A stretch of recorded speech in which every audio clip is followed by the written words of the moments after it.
this beginning part. I can always just edit that out. What was I gonna say? Yeah, so this is, the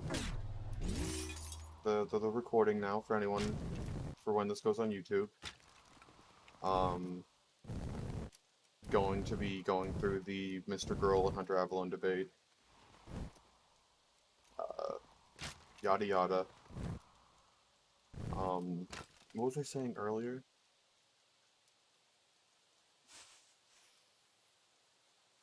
Yeah, a common thing that the left uses to disprove, or like argue that pedophilia isn't a sexuality, is that in order for something to be a sexuality, it requires some level of social acceptance, or I guess theoretical social acceptance. No one ever pushes them on it, but I'm pretty sure if you were to press them on it, they'd probably back it up with saying, like, should at least in theory be socially acceptable.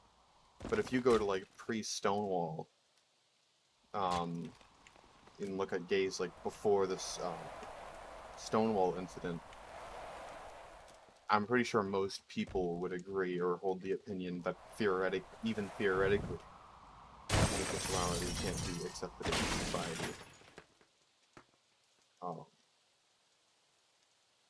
So, yeah.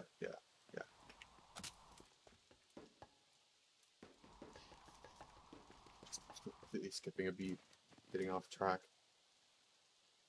So yeah, it's not consistent with their actual beliefs, because they would 100% say that, homosexuality has always been a sexuality since before we legally or as a culture started calling it that. So it's kind of weird to see them take that kind of argument as to why pedophilia isn't a sexuality.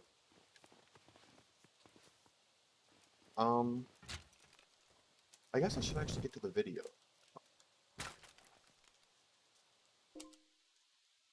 I'm gonna restart it. I'll pause it here and there whenever there's things that I think So the should man, touch the on. myth, the legend, Mr.Girl.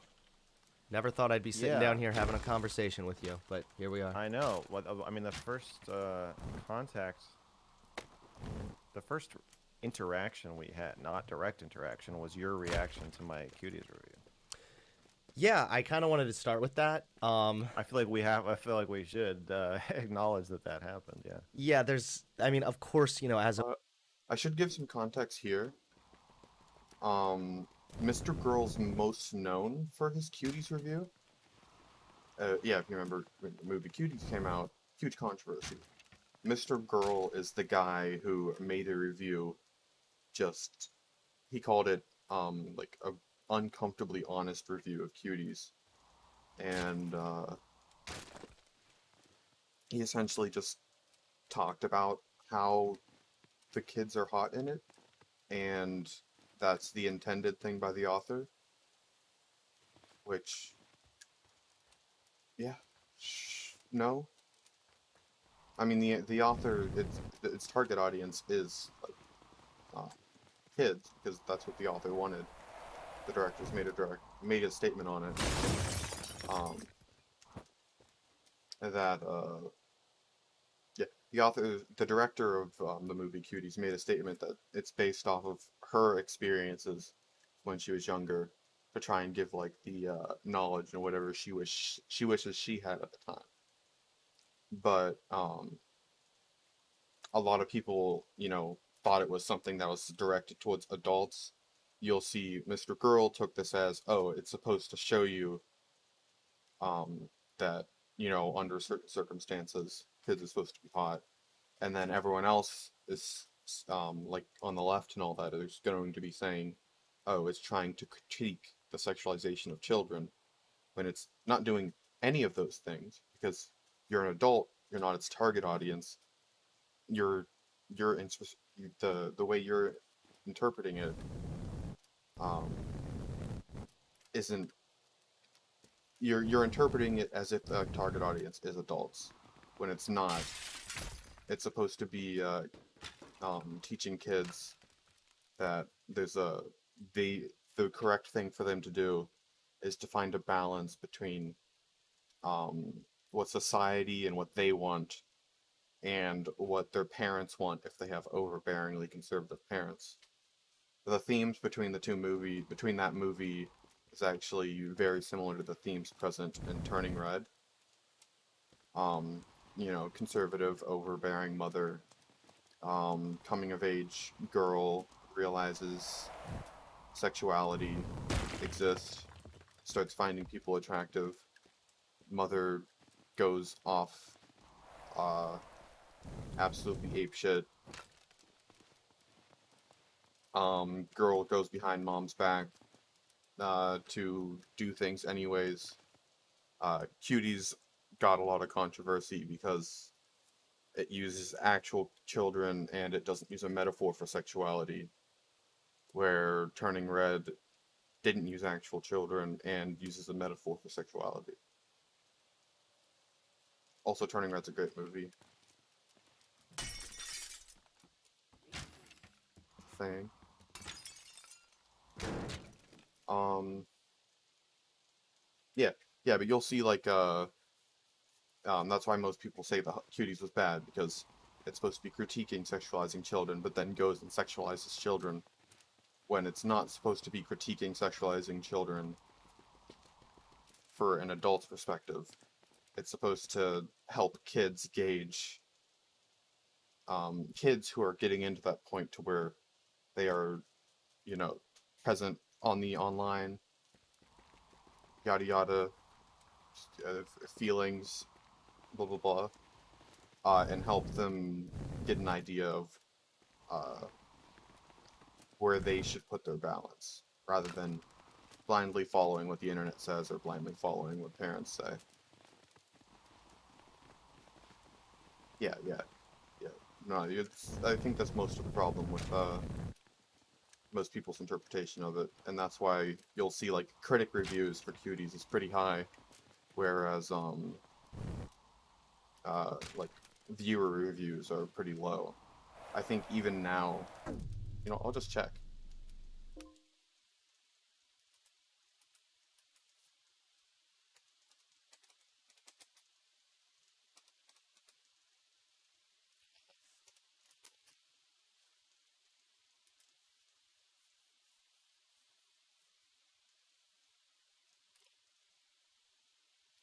Down, I think it's Rotten Tomatoes.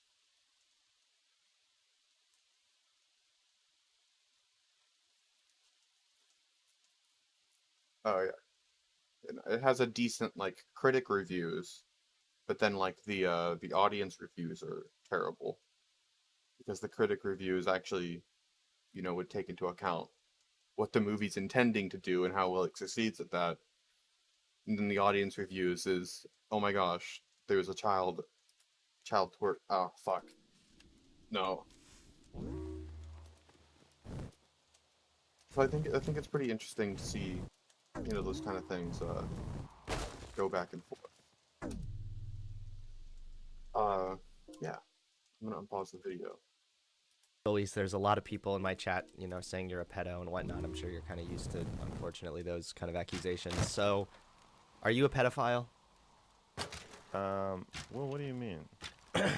I don't remember too much from your Mr. Girl, or from your Cuties review. I don't remember too much Yeah. of it, but I do remember pretty distinctly you saying the movie was hot.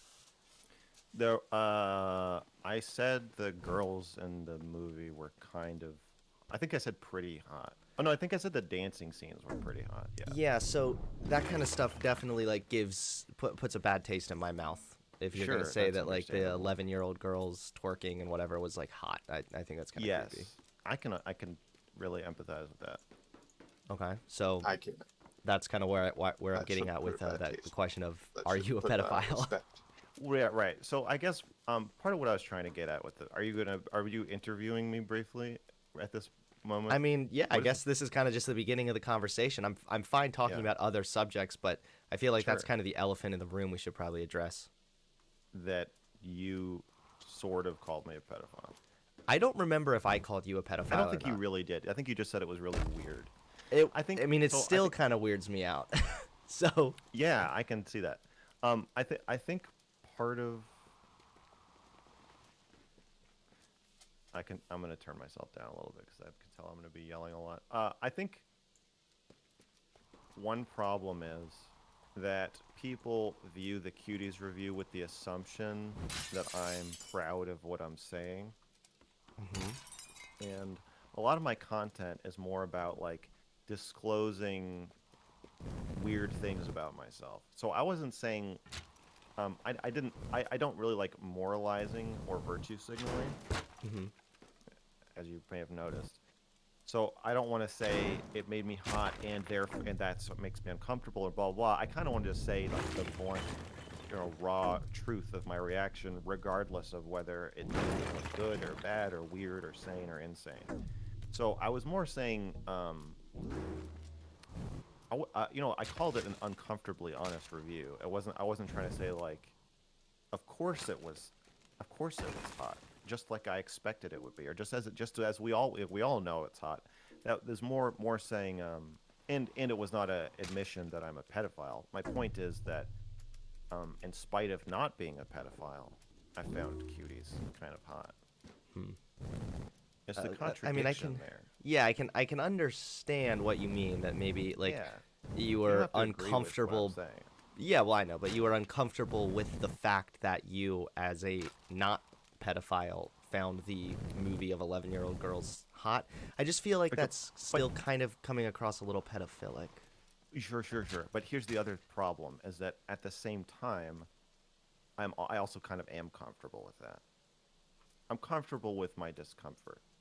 I'm comfortable with going into the dark cave of my um, sexuality Okay. and not flinching at what I find there. So I'm not. If we go by the clinical definition of pedophile, I don't think I meet it. So Um, would you be more of a what's the term? Is it like a hebephile or something like that? no, I think my primary age of attraction is around my age. Okay. I'm willing to make an exception for my girlfriend who is 10 years younger than me. Okay, I mean, yeah, again, I totally understand like what you're saying, that it made you kind of uncomfortable at the time, but you were sharing it Yeah. anyway. Um, I Okay, don't know. okay. If I said, imagine if I made a review of Endgame, Mhm. and I'm like, so let's pretend I'm a mostly straight guy, or let's say I am straight. I'm straight and I'm married and I'm like a Christian conservative or something. Okay, Mhm. and then I'm making a review and I say like, but uh, Captain America's ass was pretty nice. That scene where he said, "This is America's ass," I found myself like kind of checking his ass out. He has a nice ass. Mhm. That scene was kind of hot, and I say this as a straight guy. I'm gonna keep on loving you, 'cause it's the only. I don't think that everybody would then be like, "Oh, this means you're gay," or they could, maybe they would. But my point is, I'm trying to say something about the movie, not about myself. Right. No, I understand that like finding some things here and there attractive don't necessarily define your sexuality. I think that that's a Right. fair assumption, but it's a little Yeah. different, at least in my mind, when the thing that you're finding attractive are children Well, dancing it's in like different. sexual ways. Yeah, it is kind of different. I have a big problem. I have a big problem with kind of what Hunter's doing here, where he's saying it's different because you know the thing that you're finding attractive is kids. Well, yeah, no, that that is different for sure. Um, but that's not a problem, or it's not different, like entirely different, because regardless, in this theoretical that they're discussing, it is not a choice. Like, he takes a problem with and says that, oh, Mr. Girl must be, somewhat pedophilic. But he seems like he's going at it as like, hey, Mr. Girl, that is a problem.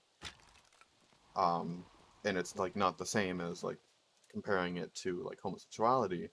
However, in both of those situations, it's not a choice, but it still seems to be condemn worthy to Hunter, which I think is. I mean, I don't watch a lot of Hunter's other stuff, so I know he's left, and I know a lot of people on the left, outside of the woke scoldy type that you know, are really weird. Gen Z TikTokers. That's a better way to put it. Or like Twitter lefties. They have a problem with Hunter, but like most actual lefties don't. So I'm assuming he has some actual, you know, left values. He wouldn't, if it's not a choice, then you can't really condemn someone for it. Otherwise, that would be ableism or something else along those lines. But he seems to make the jump here that, or he seems to just gloss over that. Which, I mean, I guess pretty much how I would respond if I were Mr. Girl in this case would be, why would it matter if he was a pedophile or if it was pedophilic? Yeah, And I don't know.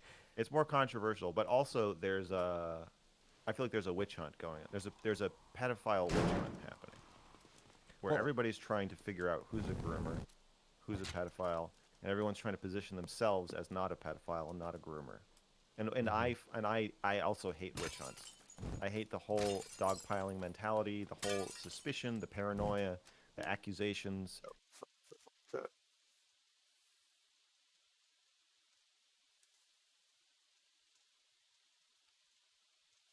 yeah, yeah. For anyone on YouTube, someone in chat said the self exploration angle that Mr. Girl is taking here is important, since I feel most people are at least a little into something that's fairly taboo. Yeah, no, I agree with that 100%. That everyone, I mean, at least fetishizes something a little taboo. But I mean, yeah, Mr. Girl takes a widely pretty uh how to describe it. I'd just say good approach to like self exploration and like being comfortable um with different parts of himself that I think most people should take. Um yeah, no, I don't really have anything more to add to that. That's just good take. They're reading between the lines, outing each other. It just feels very unhealthy.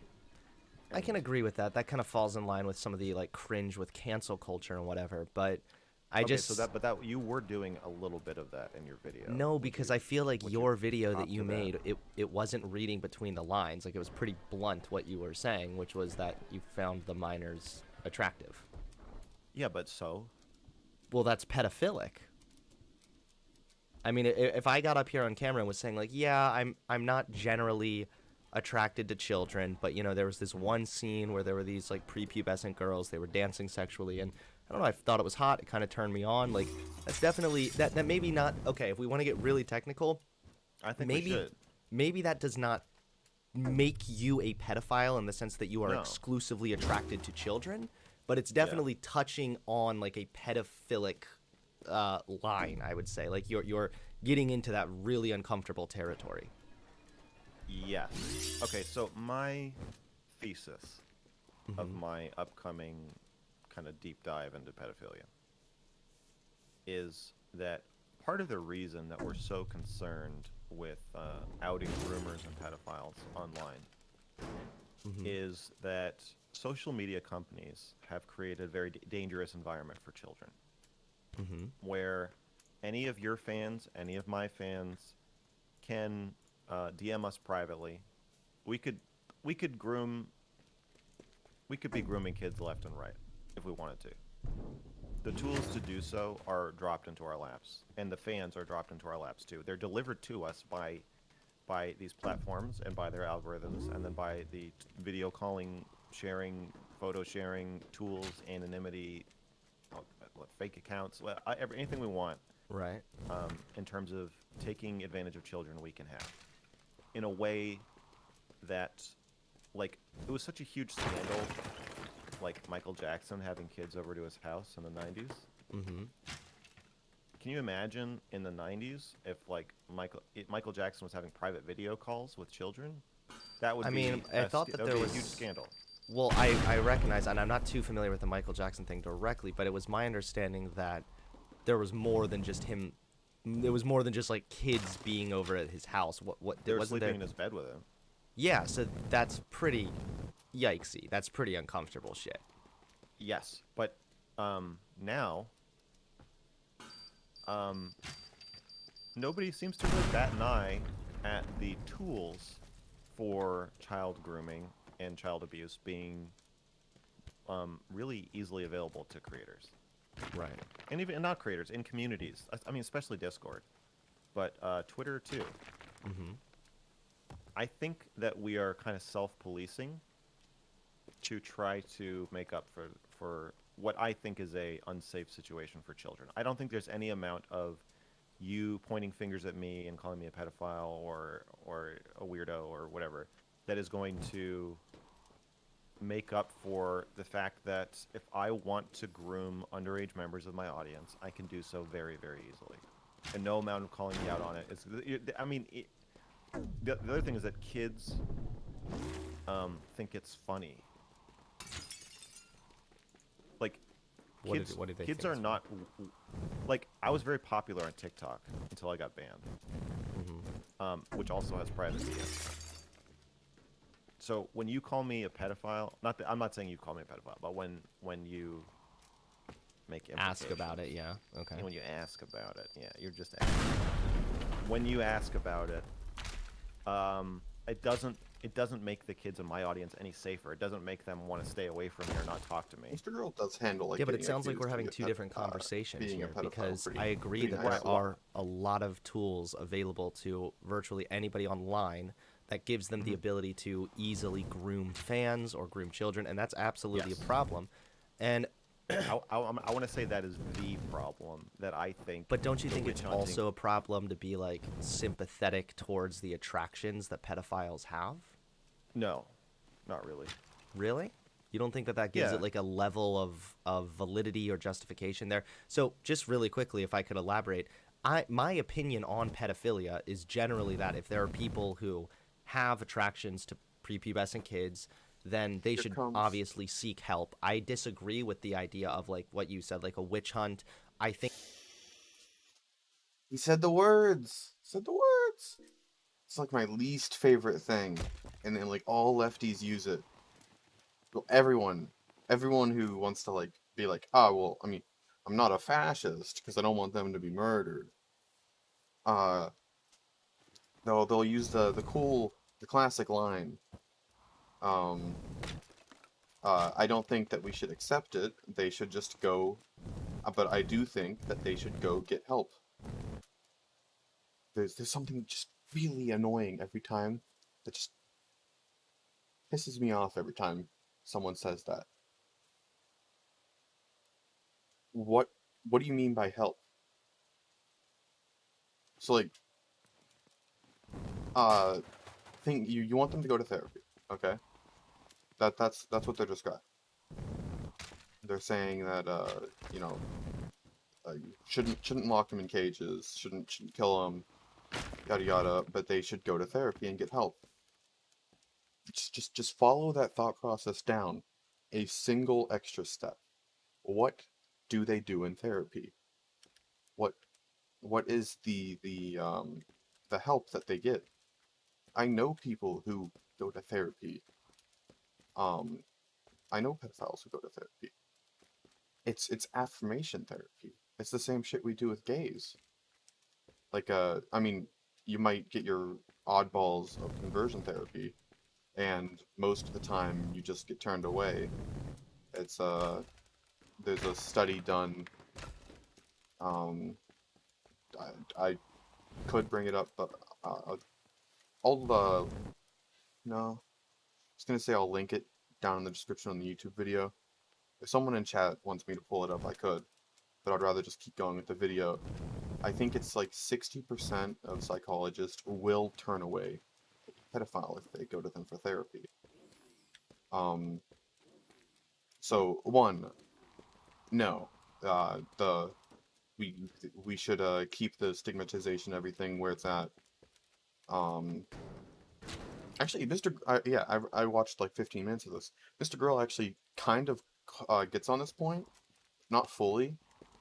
Where it's just like, well, Hunter, your audience, yeah, Hunter Avallone, your audience, your viewers, they will go on to be psychologists. But you're building up this very negative stigma. It's just like, um, they're building up this very negative stigma. It's just like most psychologists, actually 100% of psychologists hold that same negative stigma, because we don't actually teach anything about pedophilia in college for becoming a psychologist. Um, so only 30% will actually see you. The other 60% will consider themselves not qualified and send you away and tell you to go find someone more qualified to be a therapist for pedophiles. Um, And of the 30% that will see you, you either get the occasional oddball who will, who's like still living in like 1920s, and you're gonna get just conversion therapy. They use the same exact methods as they did on gays with aversion therapy. I mean, it is aversion therapy. They hook you up to, I call it the bonometer, but I forget the exact name. It's like penile something something. Just measures whether or not you have an erection. They show you images that are pedophilic. If you get an erection, then they douse you with ammonia to give you nausea. And then they just rinse and repeat that process until you no longer get an erection. There you go. Cured. Now you're straight. So you either get that, or you get a psychologist who is up to date on the current science, which is the more common of the ones that will actually treat you. Because if they're willing to treat you, then they're willing to look into shit.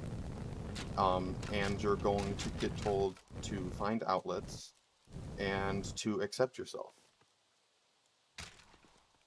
So, every single prescriptive statement that Hunter is making here directly contradicts the help that that he's saying pedophiles need to go get,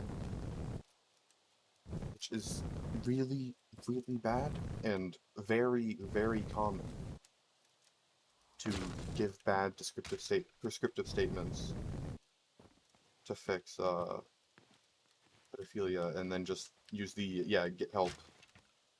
They expect you to like walk in and then just get like bashed. The psychologist is just gonna sneak up behind you and just like bash you in the head with the teleo stick. Teleo is the term for essentially just non-pedophile. It's the species normative attraction to um, uh, mature adults of your species. That's the scientific term for not being a pedophile, is a teleophile. Yeah. It's just really dumb and it's a really big pet peeve and no one ever like pushes them on it. Like Mr. Girl talks about how, keeping the stigma is bad, but he doesn't talk about, what happens once they're in therapy Think that we need and to how that reduce the contradicts stigma so that they're more comfortable views of stigma. seeking help. So I Okay, think that we would probably you have some. acknowledge that your video about my Cuties review did the opposite of that. What do you mean? Well, you're clearly dogpiling, adding to stigma. You're not saying like, hey, listen, Mr. Girl, I haven't heard of you before. I know you're kind of new to blah blah blah and new to like being a bigger creator now, but now you're making the rounds, and I want you to know I think you need help. And if you need advice or someone to talk to, you're struggling with these feelings, blah blah. You weren't saying that. You're saying like, look at this fucking weirdo. Well, yeah, because there's a couple things. Is I think generally speaking, pedophiles should seek help. If you have attractions, I think you should seek help also. But if a pedophile, and I'm not saying you're a pedophile, but generally as an example, Yeah. if a pedophile or if somebody who seems sympathetic to pedophilic attractions is on the internet, loudly exclaiming how they found We gotta gang up on the pedo sympathizers. This doesn't sound like fascist talking points at all. these girls hot or the dancing was attractive to them or whatever, then I think that I could also call that out while sticking and being very consistent to my position that, hey, you should seek help, and I recognize that some of that stigma can be dangerous, but I want to make a very crucial distinction here, which is non-offending pedophiles. So I Sure. feel like obviously Well, there's we're gonna assume not. Well, let's assume non-offending throughout this conversation. right, and I obviously think we there's should a call. difference though between you or somebody, not you directly, but somebody harming an actual child, and then just having those attractions. But I think that you were definitely treading the line with that because it seemed that you were pretty openly expressing your attractions. Right. I wanna I need to get Hunter's exact word. But Mhm. I think that you were definitely treading the line. Throughout this He conversation. said Right, he's and saying some obviously pretty there's a sexual. difference though between you or somebody, not you directly, but somebody harming an actual child, and then just having those attractions. But I think that you were definitely treading the line with that because it seemed that you were pretty openly expressing your attractions on the internet, which I feel is pretty harmful in a lot of ways. I feel like So I'm trying to fully understand exactly what Hunter's trying to say here. There's a difference between a non-offending pedophile and a pedophile who has actually harmed a child. And Mr. Girl was crossing that line in his video. I think I don't. It's not really he's making a bad point. Well, I mean, he is making a bad point. It's not really that he's making any specifically bad point. He's just saying some dumb shit here. But yeah, weird. Um, yeah, because and then he also says like, discussing those attractions online is problematic or bad. No, I mean, most people just click off at this point. But uh, if you're actually able to like have the debate on whether or not it is, there's a lot more arguments for why it should be okay to talk about the attractions. Mostly because there's a lot of people who do need to, according to the DSM, which, if you're going to say that the DSM isn't a good source of info, then you're not really talking about psychology here. You're talking about a back alley science. But according to the DSM, pedophiles make up 5% of the population. It's a pretty large amount to say, no, shut up, be quiet, and seek help. It's just pretty weird. Pretty weird take. Pretty weird shit.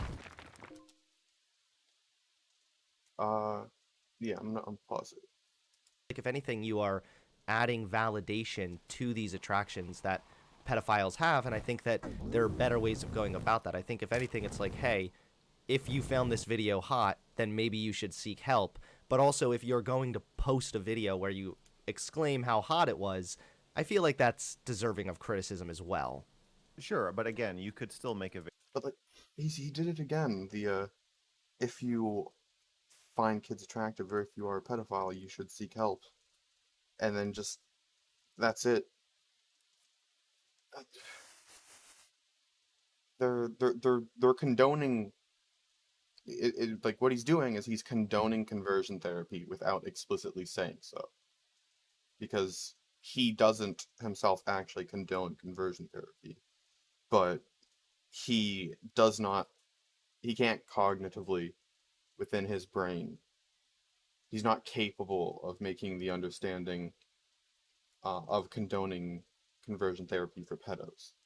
He can't make a stance against that, so he instead just implicitly condones conversion Video therapy. that's like, hey, I don't think that you're handling this responsibly. I think that by airing out these ideas or feelings that you're having, that you know, you may think you're doing something funny, or you may think you're doing something insightful, or but you're not.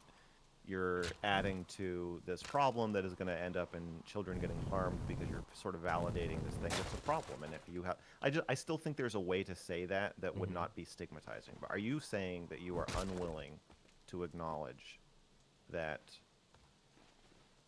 mocking me for being a weirdo potentially adds to the stigmatization of uh, pedophilic urges? It might, but I think that there still needs to exist a level of stigma. So I don't think that it needs to be completely destigmatized to the point of people like, hey, I watched this movie. There was an 11-year-old girl. It was really fucking hot. You know, I got a big old boner in my pants because of it.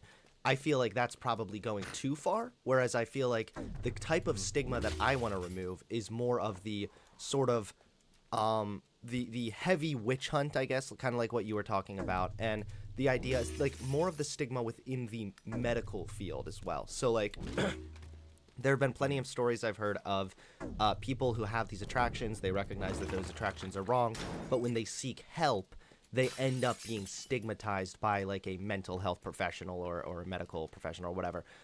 That's more of the stigma that I'm talking about. I think that there still needs to exist a level of stigmatization against people with these attractions and with these urges, at least enough so that they're willing to seek help. It's not normal and it shouldn't be accepted that you're attracted to an 11-year-old child or younger. And I think that there So he's still just I don't explicitly condone conversion therapy. In fact, I will take a stance against it. But but conversion therapy is bad and all, but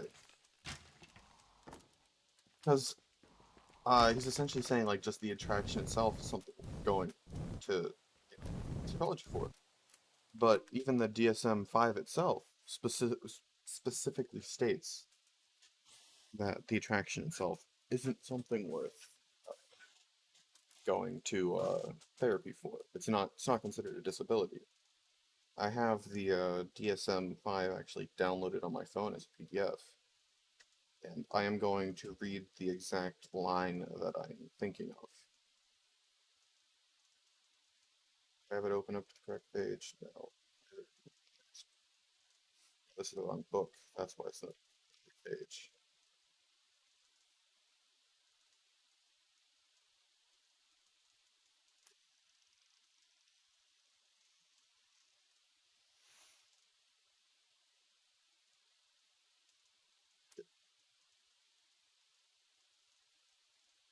I already have it open up to the right page.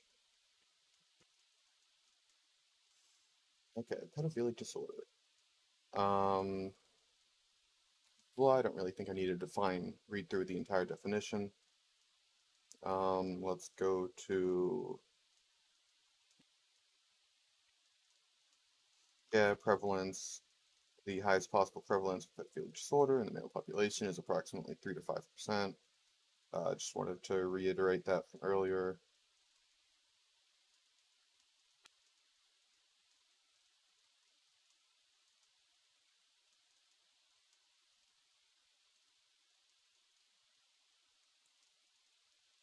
Okay.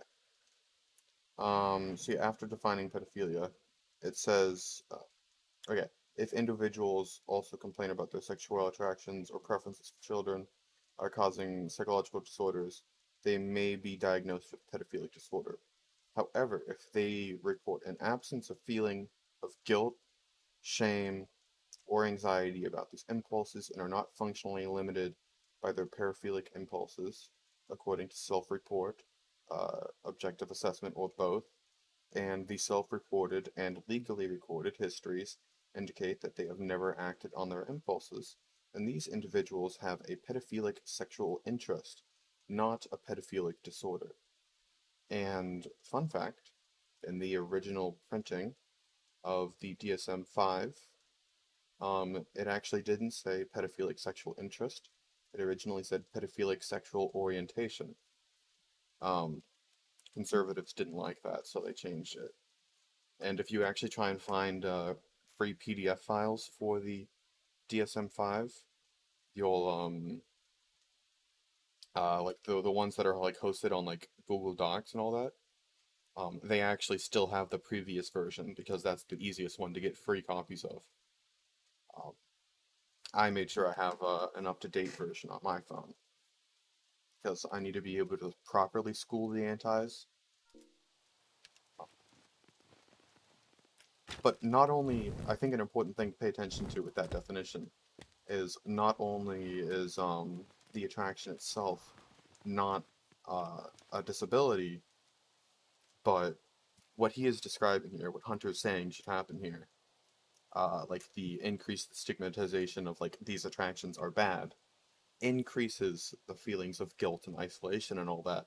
He is actively advocating for more mental health problems. His prescriptive statements are causing more people to have pedophilic um, disorder rather than them just having a pedophilic sexual interest, which the DSM states is not at all an issue.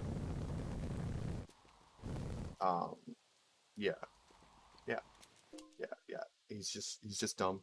There's Hunter's a dumb. line there. I I recognize think I how don't you agree with that. Well, I recognize how you might feel like this sounds a little bit hypocritical, but I feel as though there is absolutely a line, and although that line might be arbitrary, there has to be some kind of a line between the removing of stigmatization enough so that pedophiles can seek help, while also stigmatizing it enough so that pedophiles know, hey, this is not okay, this is wrong, you Okay, need to and seek so help. as a commentator, you see yourself conveniently in the position of it being responsible for you to uphold and perhaps increase this stigmatization. I don't think that I increased the stigmatization unless you're talking about the one video that you posted. I Uh, was willing to criticize it for, yeah, it was pretty creepy when you're saying 11-year-olds are hot, but generally speaking, I'm also in favor of reducing the stigma so much so but that pedophiles can seek help. the people in your audience are the people who are going to grow up and become mental health counselors and doctors. Like, I don't think it's Here's Mr. Girl kind of a, addressed the a whole witch hunt in a dog stigma. pile. Yeah, Usually, each person is just throwing a pebble. But I know, say, with your audience size, it's more of like a rock, but just one rock. But when you've got, you know, 10,000 people each throwing one rock, um, it's quite a lot. Right, and I guess I would be willing to bite a bullet that the video in which I criticized you may have contributed somewhat to an overall stigma. But again, I Okay. think that there needs to be a stigma, like, there still needs to be a level of stigmatization. And no, I'm not saying that I'm like the perfect middle grounded guy that happens to just know exactly where that line is, but do you not agree that there needs to be a level of removing the stigmatization so much so that they can seek help while also destigmatize, or let me put it this way, do you think that we should Okay. destigmatize people who have those attractions while still stigmatizing the idea of loudly and proudly preaching about having those attractions? I disagree. I think that if the more open people are about their attractions or feelings generally, and the more open people are allowed to be socially and like actually, I mean, my video got taken down too, but I would say that would make the world a better place. I'm in favor of people expressing their thoughts and feelings, Okay. I yes. mean, yeah, even if they make the rest of us uncomfortable. right, but I think that this goes a step further than just making people uncomfortable. I think that this is offering a level of validation to wrong attractions, harmful urges that still need to be, like, if somebody has those urges, I feel like they should be seeking help. Wrong attractions. Nice word choice here. I wanna. I need to talk on. I need to mention. One of the things that he Hunter Avallone pointed out earlier that there are some non-offending pedophiles. So there are some people who hold the attraction but never, offend or abuse kids. But most people don't at all, take a close enough look to realize that there also exists people who offend and abuse kids who aren't attracted to them, like opportunistic teleophiles. And the thing is 60% of child sexual abuse is done by opportunistic teleophiles. You know, hunters type of people. It doesn't matter if you are okay with the attraction or make the attraction seem okay. The people who are offending don't find the kids attractive. It's it the people who it's just dumb. Most of the people who offend don't find kids attractive. There's a lot more people uh who find kids attractive and don't offend than there are people who find kids attractive and do offend. And uh people who are able to be like a lot more open about it. It's just kind of I feel like his points here kind of just fall flat once you realize that most of the people who offend don't find kids attractive, and you're not really giving them any ground or any sort of justification for what they're doing, because what they're doing is seizing the opportunity. It's not something premeditated or anything like that. They're just bad, I guess. I mean, I do know a bit more about the different profiles. There's a handful of studies done that have like created character profiles for pedophilic offenders and teleophilic offenders, as well as character profiles for their victims, to try and see if there's any patterns, and there are some pretty big patterns that should be talked about. But I mean, I'm hesitant to talk about them because if I'm gonna put this on YouTube, most people on YouTube will like take what I'm saying as exactly what Hunter's saying is happening. I'm giving some sort of justification or whatever. Um, but no, there are some very specific and common like character profile, character traits. Uh, one of which being if you compare pedophilic offenders to the telephilic offenders. Um, Pedophilic ones tend to be like in their like 30s or 40s, whereas the telephilic offenders tend to be in like their early to mid 20s. And the telephilic offenders usually have like a handful of other mental problems, as well as drug and alcohol abuse. Um, and then their victims tend to be family members, whereas the pedophilic offenders tend to just be like average Joes, and their victims tend to be non-family members. And uh, then there's a difference in the age ranges. Opportunistic telephiles usually go after like um, teenagers, and then pedophiles go after children. Telephiles, the opportunistic telephiles, um, their cases are very rapey. Yeah, I'm not going to go in any more detail on that. And then the offending pedophiles, uh, and even in their cases, they tend to be uh, I'm hesitant to say consensual because I know a bunch of telios, antis on YouTube are going to like lose their fucking shit because it's just I mean yeah, no, legally it's not consensual, it's statutory rape, but like they're manipulative would be something that the Telios would not lose their shit over. So whereas the teleophilic offenders use brute force, um, the pedophilic offenders and the under the worst assumptions are using manipulation and cause no physical harm. Yeah, no. The biggest thing there to remember is that the far more violent and damaging of the two, and the far more common ones, are the teleophilic offenders. So like the ones that need the most preventing aren't the ones from the ones born from the attraction. Yeah, yeah. I'm just gonna move on. Kind of forget where I was going with that. More than they should be on the internet talking about how hot they thought it was, if that makes sense. It makes sense if I think so. This is another problem I have, is I think another way that we're trying to increase safety on the internet is by imposing a puritanical, hyper-normative view of the range of thoughts and feelings that we have. Mm-hmm.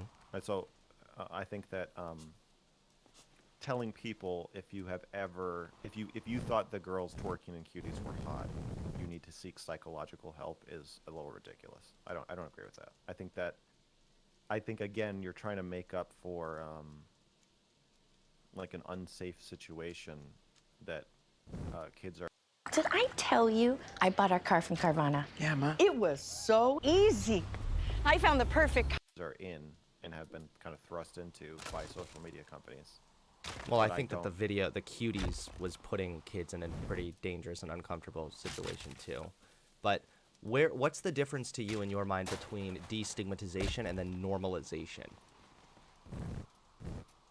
I think it is normal to have sexual thoughts and feelings about people that you generally are not attracted to or fixated on being attracted to. I think our sexual fantasies are pretty broad and at times and can be. I think what Mr. Girl should have done here was because Mr. Girl's kind of he's very he I mean I don't think he knows much about pedophilia, but like the Chad response here to Hunter's question would have just been well, what's the difference for you between decriminalize or destigmatizing and normalizing? And I'd just try and push him towards, well, why is why do you consider it not normal to find, kids attractive? And he would probably point out things like, it's not common and whatever.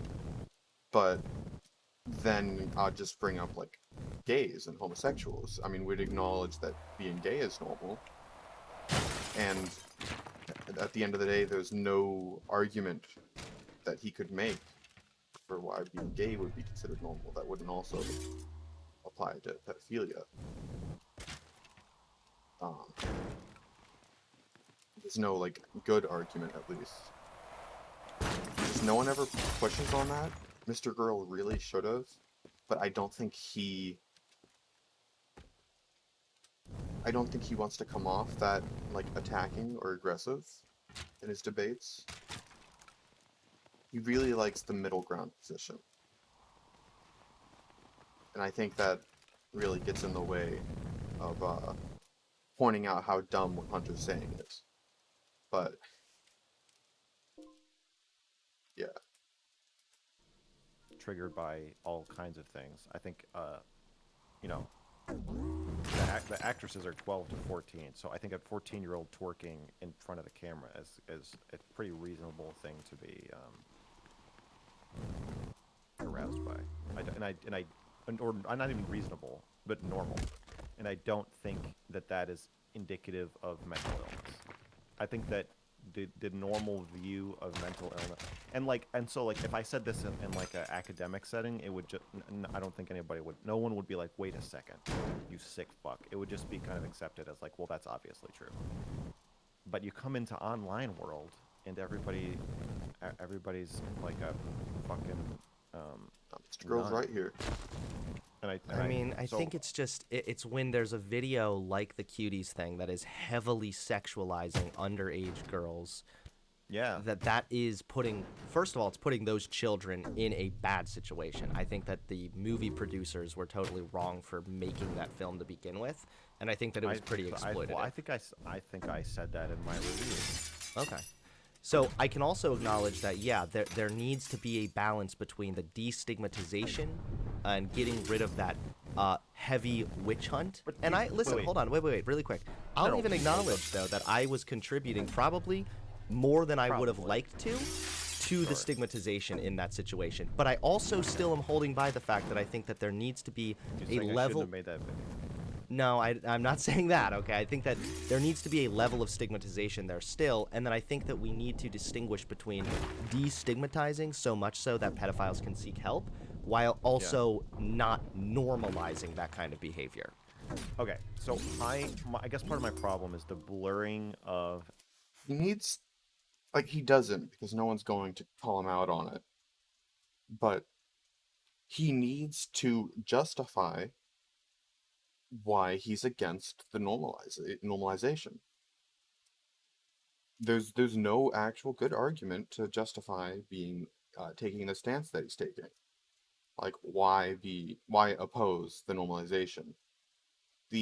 I'm pretty sure, like, the typical lefty argument, or not the lefty argument, I don't consider it lefty at all, but like the typical response you're going to get is something along the lines of uh trying to brain think it, remember it from all the times I've gotten brain damage from hearing it. Oh, that letting normalizing like these attractions and talking about these attractions would like be dangerous for children and whatever, or so on and so forth. But there's a really big problem with that, and that's because um, it comes from an essentialization, a really bad essentialization. Uh, Chat, do you guys know what turfs are? I'm gonna have to go off on a bit of a tangent here, but do you know what turfs are? I should just explain it anyways. Not everyone knows. Um, turfs stand for trans exclusionary radical feminist, and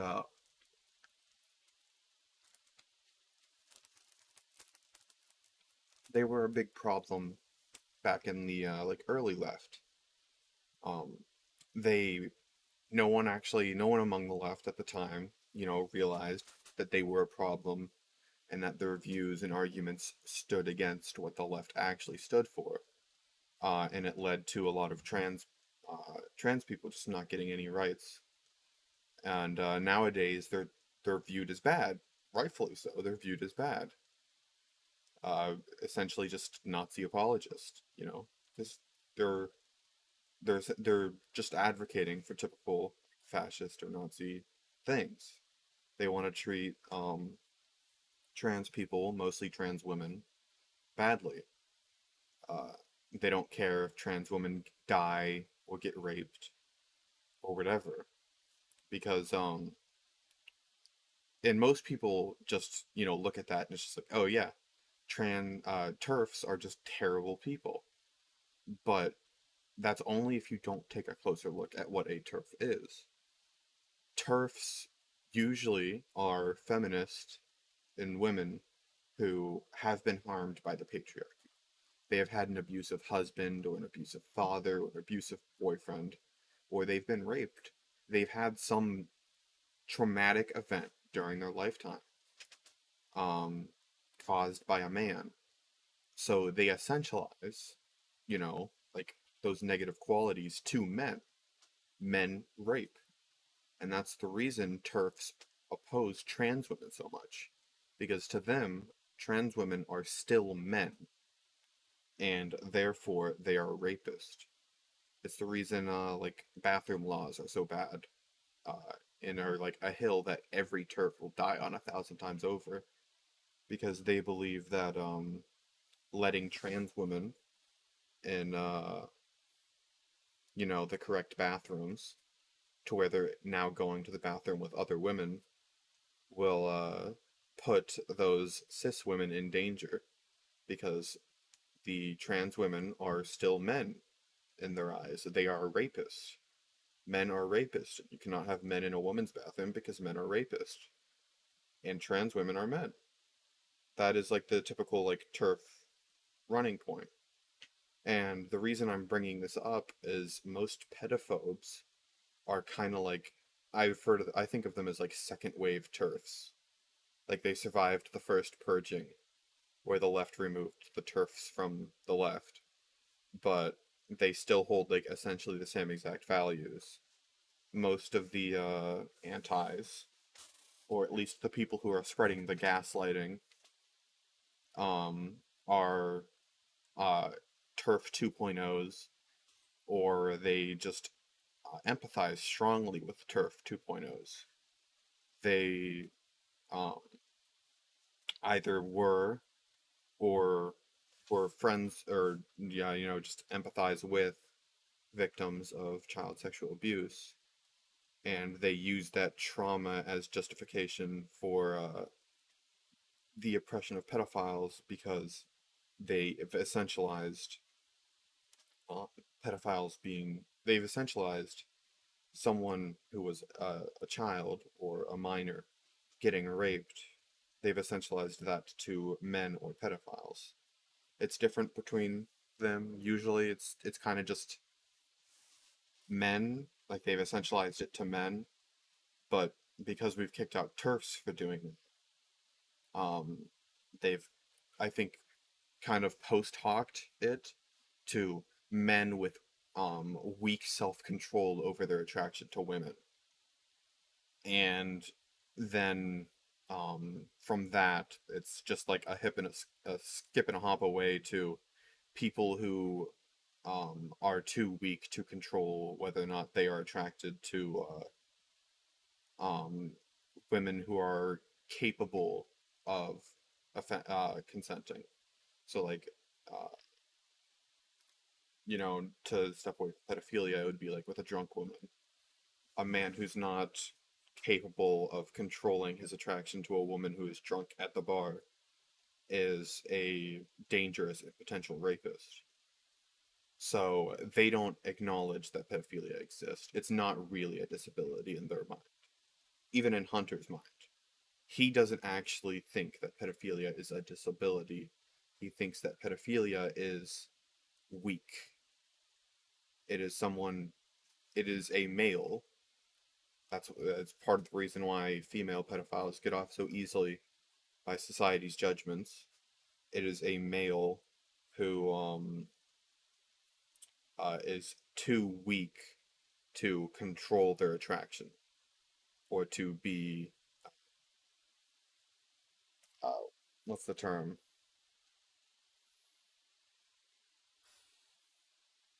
I forget I forget what term I was going for, but I think the point it gets across. Like the justifications are the same. Um,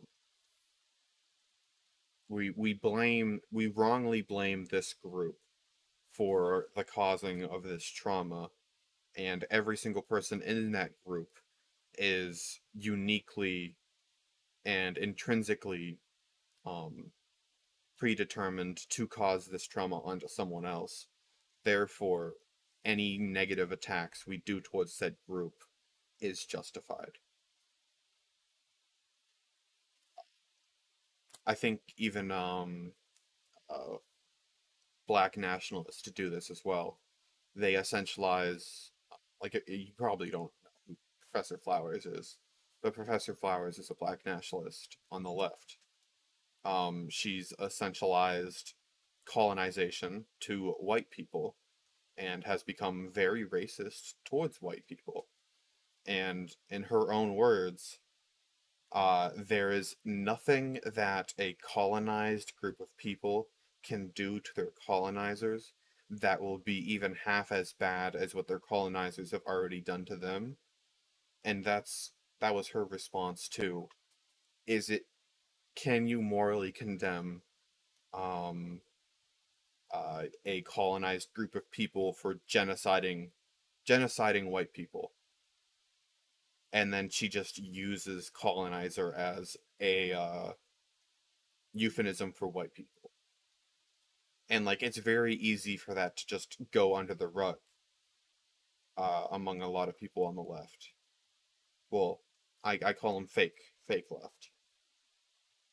Um, but it's essentially the same thing that's going on here with pedophilia. They've essentialized something to a group. Essentialization bad, and they have, after they've essentialized it to a group, they then don't see a point in treating that group like humans. Interesting stuff to talk about. Turf 2.0s.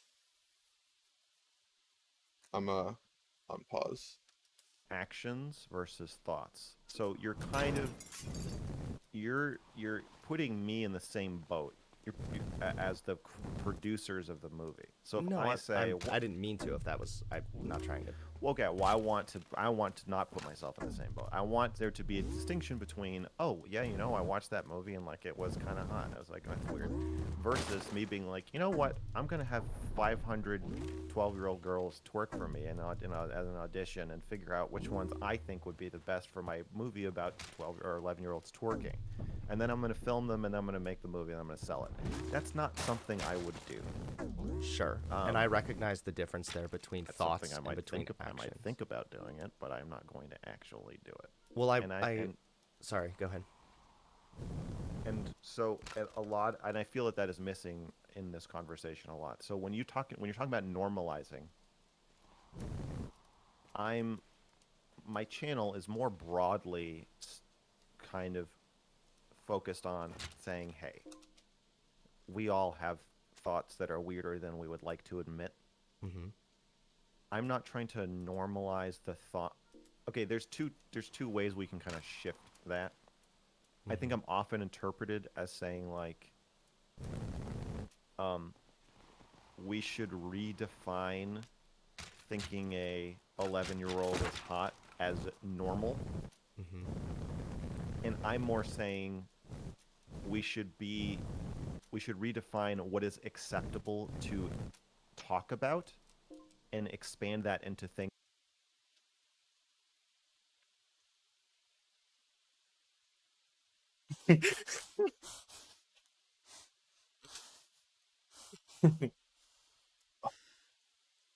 That that is.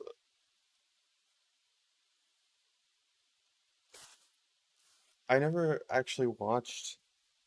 I never actually watched the Cuties movie, but I always just assume that whenever these people are talking about stuff like this, um, that they're over exaggerating. It's nice to see someone in chat pointing out that yes, they are.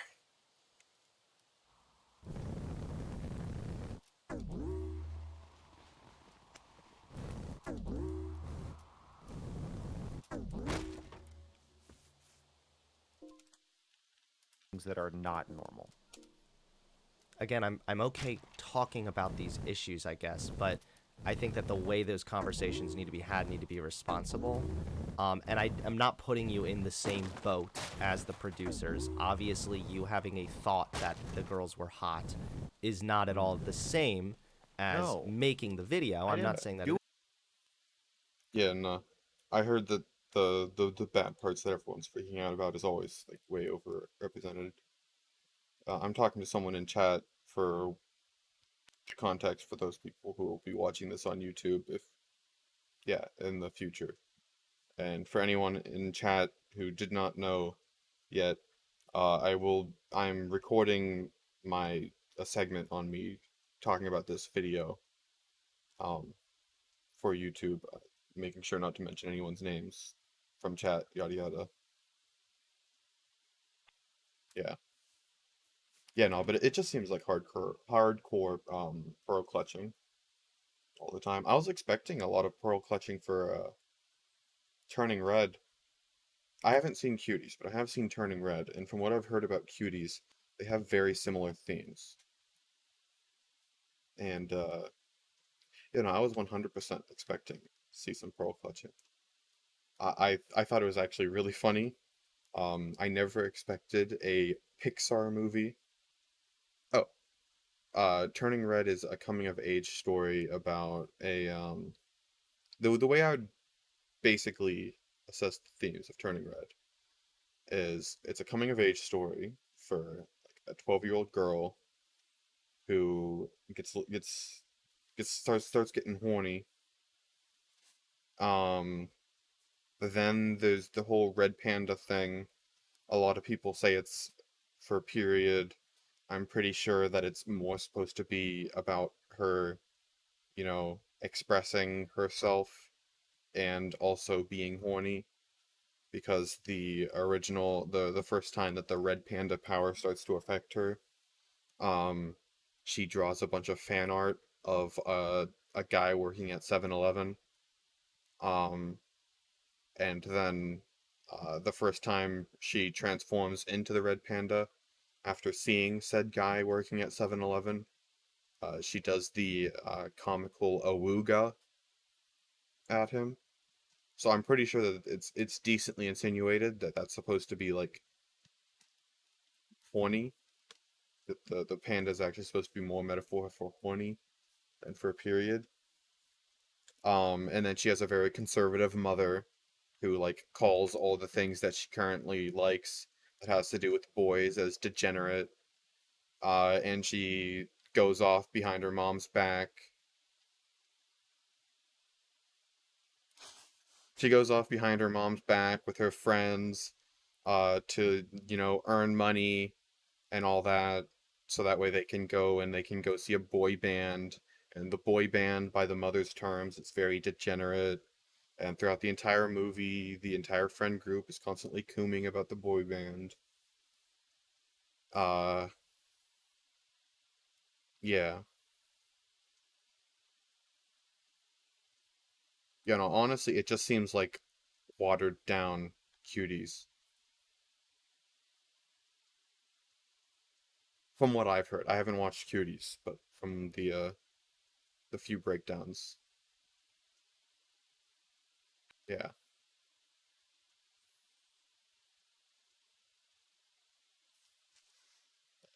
I'm gonna unpause the video. Anything. But wouldn't you say that the action to a degree is making the video that you made, in which you are very open about, I found it hot, it was cool, it was arousing. I feel like I feel like that conversation wasn't as responsible as it could have been, and I feel like that's why it offers a bit of validation to people that might have that kind of attraction. Like, I feel like in a way that's Have that attraction should be valid. getting into the territory of normalizing it. Uh,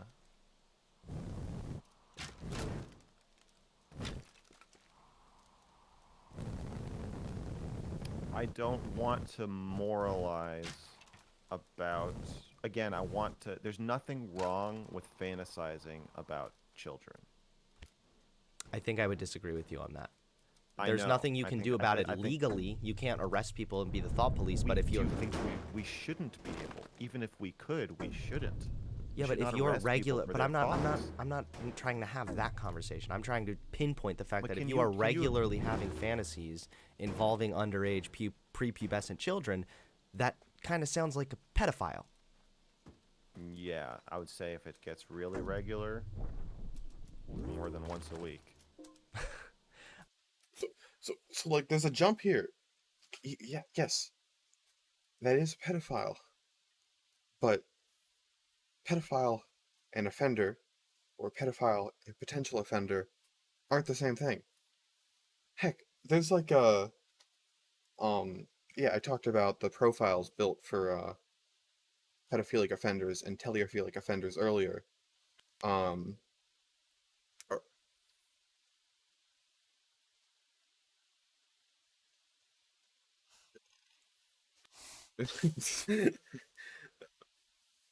Um, and I talked about the profiles for pedophilic offenders and teleophilic offenders earlier. Uh, there's I've also read about the risk factors that are like the current scientific consensus for what are the risk factors for people who will for the people to potentially sexually abuse children. Pedophilia, being a pedophile, is only is like a very small. The only thing that being a pedophile can consistently predict is reoffending, because pedophilic offenders tend to reoffend, whereas teleophilic offenders almost never reoffend. But predicting whether or not someone will offend in the first place, whether or not they are a pedophile, is basically not even a risk factor. There are a bunch of very big risk factors, like depression, alcohol abuse, drug abuse, mental instability. Those are all big risk factors for potentially abusing children. Um, Pedophilia is not that big among them. There are some much bigger risk factors going on. Uh, if you want to like prevent abuse, but yeah, I mean, yeah, And I you're know not it's fantasizing arbitrary, about but other people. I don't know Like if at a certain, yeah, I would say if it, I would call someone a pedophile if either I didn't like them or if they were having sexual fantasies about kids that made up like more than 50% of their fantasy life. I would say at that point it's maybe even 30%, maybe even 20%. I would say you're starting to get into like so what do you think that person should do? Let's say somebody's having sexual no, fantasies no, no, 50%. no, Hunter, what do you think they should do? What step happens after they go to the therapist? All right. What if you got a homie, and he says, hey, exactly 20.1% of my fantasies are of people under the age of 18. Um, and you tell him to go to therapy. What happens after? What if he goes through the entire therapy process, which how it this is how it would play out. He goes through the entire therapy process, and at the end, nothing's changed except he's a lot more comfortable with those attractions now. What are you gonna do? What's next, Hunter? What do you want him to do next? Percent of the Just time bullshit. about children. I think we both agree that we shouldn't be like, you sick fucking heathen. You need to get put in front of a firing squad. I'm definitely against like the violent calls well, good. when it comes to like people that have those attractions and urges. But don't you think that a level of stigmatization should probably exist there for good reason? I don't think so. I think my view is more like anorexia. You know, we've got uh, criteria. If you meet the criteria for anorexia or you're starting to, you should go get help. And I'm not stigmatizing it. It's just like you have a problem. And this problem is going to start hurting you. It's going to start hurting your friends and family. It's a destructive thing in your life. I think anorexia has the highest mortality rate of any psychological disorder. So you, like Eugenia Cooney. Mm-hmm. I think this is a good comparison. For not, I understand this may not resonate with you, but this is how I see pedophilia. We get distracted by the fact that a person having a sexual fantasy is on some level physiologically enjoying the fantasy, but ultimately, Yeah. it's not a disorder Yeah, no. Yeah, someone in chat said, but pedophilia is not inherently destructive though. It's yes. It's not. that any of us want to be saddled with. I can agree with that. Yeah, but again, that's getting in the territory of non-offending pedophiles. And when I say that, I I'm usually only talking about non-offending pedophile. For this entire conversation, when I say pedophile, I am only referring to the attraction to children and fantasies about children. I am not referring to anyone's actions. Okay, but don't you feel like when you say, yeah, maybe they're a pedophile if they have like 30 to 50% sexual fantasies involving children, don't you feel like that standard is pretty arbitrary, just the same way as me saying, hey, there's got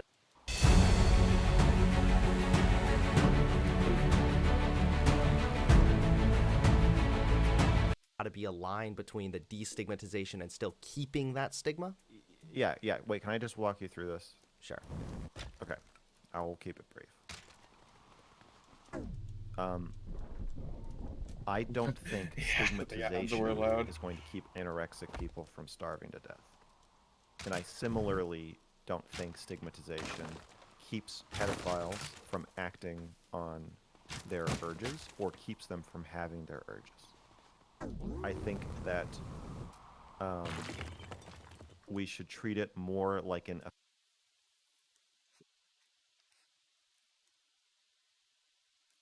Oh. Oh.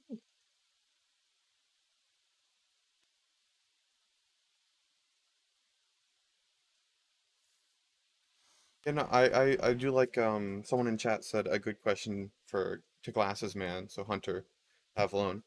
How would you like your father to be treated if you found out he is a pedophile? Or yeah, one thing that I sometimes say to my friends whenever I have this conversation with them is there's a 5% chance that your son will be a pedophile. Do you want to contribute to his suicide?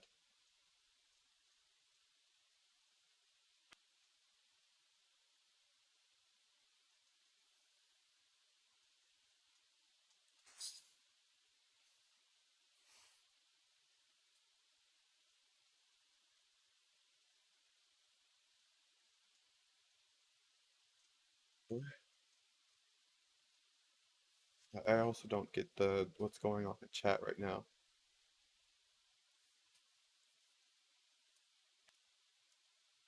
affliction. Mm-hmm. If they're not offending, it's only hurting them. Mm-hmm. I can agree with this so far, yeah. Okay, so in so I don't see stigmatizing thoughts and feelings as a necessary step or really a guard against someone acting on those things.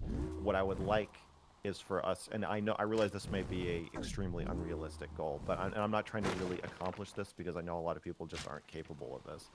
But I would like to nudge us, some of us, closer to, we all think about all kinds of bad things. Rappers talk about killing people. People Mm-hmm. who write horror movies. Yeah, no, the either you're into children or you aren't. I kind of I agree with that. Like even if you are only slightly, like let's say 10% of the time, like children, you're a pedophile. You're still cool, chill, based even. You're a pedophile. Movies talk about killing people, raping people. We play video games, we shoot people. I think we all have fantasies about doing things that we should not do, and we can recognize we should not do them without having to also say we should not fantasize about them. I guess I recognize that people have certain fantasies, but again, it's the likelihood of that fantasy leading to harm, I think, that would need to be considered. So if somebody, And yeah, I don't want to evaluate that. When I'm playing Call of Duty, I don't want some asshole watching me play and saying like, well, wait a second, you seem to really enjoy blowing that person's head off. What does this mean? It's like if I start actually fantasize, if I start like planning to blow people's heads off, or or my fantasy about blowing someone's head off starts to become this recurring intense thing, then like yeah, at some point, if it gets to the point where it could be considered like a sexual orientation, then like yeah, I think I should get help for it. But I don't think I need to be shamed for it. okay, I guess I saw a question in chat, which is, how do you think that they will seek help if there isn't at least a level of stigma? Because I'm in favor, again, of reducing the stigmatization, but there has to still be a level of stigma, at least in my mind. If you remove the stigma, they won't seek help because they won't need it, because they won't be depressed. Whoa. Once again, uh, him and the people in chat, and in his chat, are advocating for conversion therapy, but they just lack the balls to explicitly say it. They're down with the conversion therapy.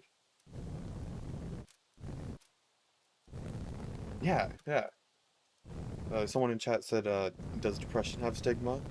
People try and get help for that because it sucks. Yeah, it's not fun. You don't need the fucking stigma.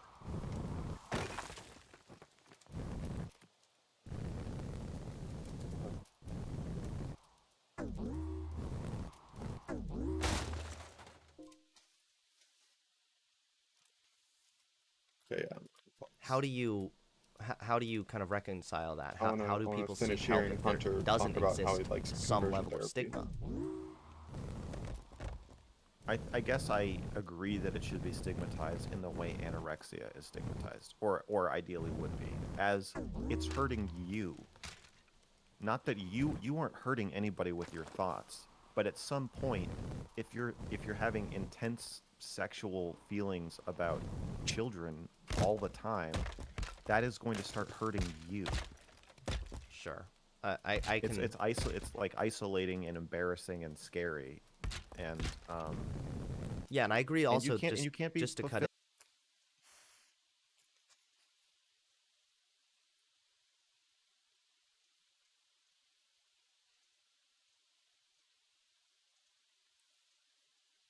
Yeah. Yeah, I mean, yeah, just trying to separate based stuff. Wait, citation needed. Who? Did they say something in the video that needs a citation? Did I miss? Or, I mean, I know it's probably Hunter saying some dumb shit, right? If so, I want to go back. I missed it.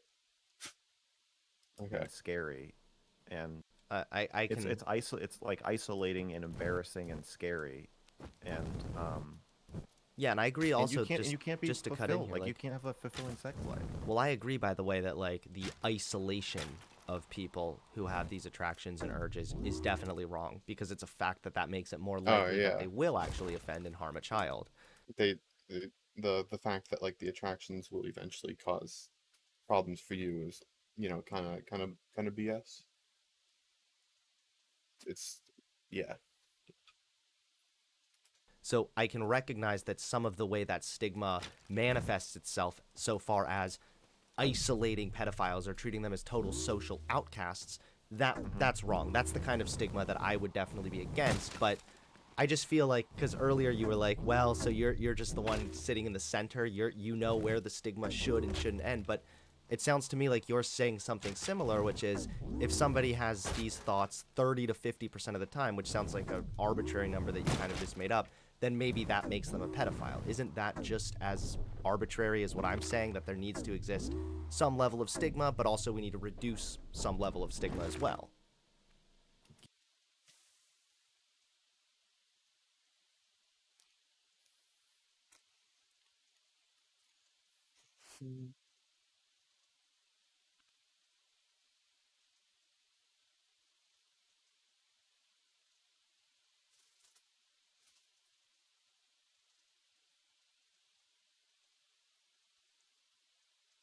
Yeah. What did Some he level just of say file. in the Isn't video? that In the just video? as arbitrary as what I'm saying, that there needs to exist some level of stigma, but also we need to reduce some level of stigma as well? Yeah, so Hunter's pointing out, I mean, yeah, you guys said some things in chat. I don't really know what I could add to that other than you guys made good points. But yeah, what Hunter's saying here is that Mr. Girl's drawing an arbitrary line, and Mr. Girl's saying that Hunter's drawing an arbitrary line, but Hunter's arbitrary line is this group of people are chill, cool, I want to get a drink with, and this group of people I would like to see in a cage. And Mr. Girl's arbitrary line is this group of people are cool and chill, but I want to call them one thing, and this other group of people are also cool and chill, and I want to call them another thing. That's the big difference here, and why pointing out that he's being arbitrary as well does not help Hunter's case at all, because Hunter's putting way more actual things on this.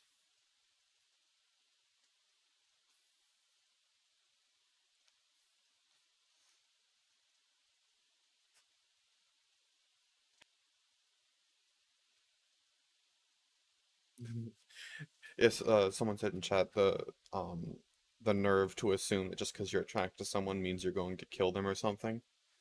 It reminds me of this one counter argument that I saw that I really love. Um, is I'll say it to Hunter here because I've been wanting to. Hunter, based off of the arguments you've been making,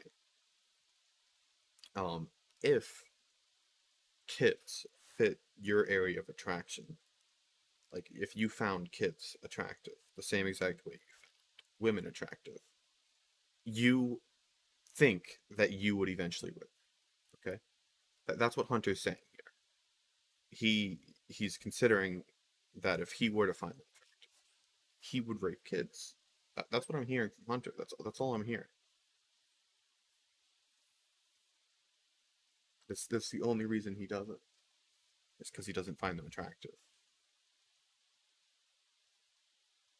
It's like that same logic. I mean, yeah, of course not. Of course, if Hunter's the only reason Hunter Avallone doesn't go around raping kids isn't because he doesn't find them attractive. It's because it's wrong. It's bad. It's a slippery slope argument. Yeah, that's what he's making. It's a slippery slope argument that by okay,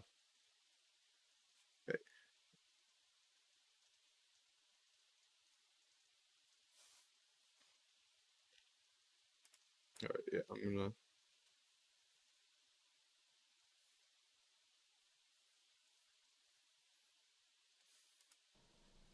Given that yeah. So for Hunter, he needs if he were to find kids attractive, he would need to properly be stigmatized against finding kids attractive. Otherwise, he would he would let loose, go wild. is and should be illegal to have sex with kids. And it is, We need to reduce some level of stigma as well. given that it is and should be illegal to have sex with kids. And also given that even if it were legal, wanting to marry a 9-year-old who's going to go through puberty in first of all, who can't understand what's happening. Yeah. Mm-hmm. Whose parents definitely don't want you to marry or have sex with them.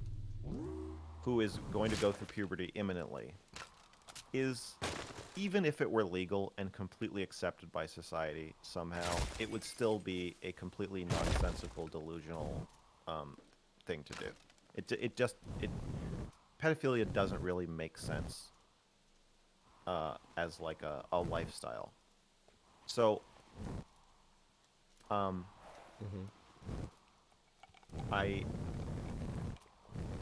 I'm focused on the I'd like to put a little asterisk right next to Mr. Girl's earlier statement. It doesn't make sense as a lifestyle. There's a yes, I agree to an extent, or not to an extent, but under certain conditions. Under current conditions, America, it does not in any way make sense.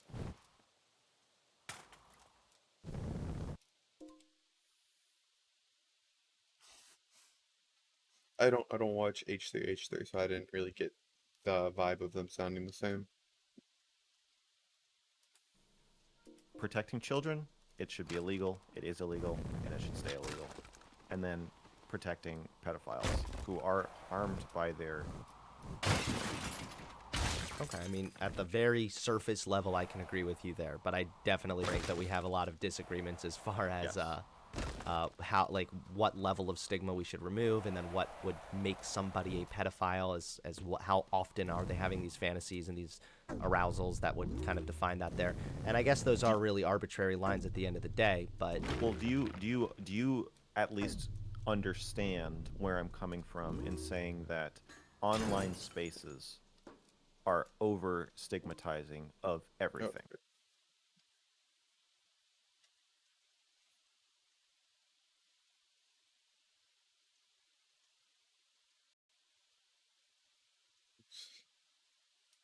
yeah.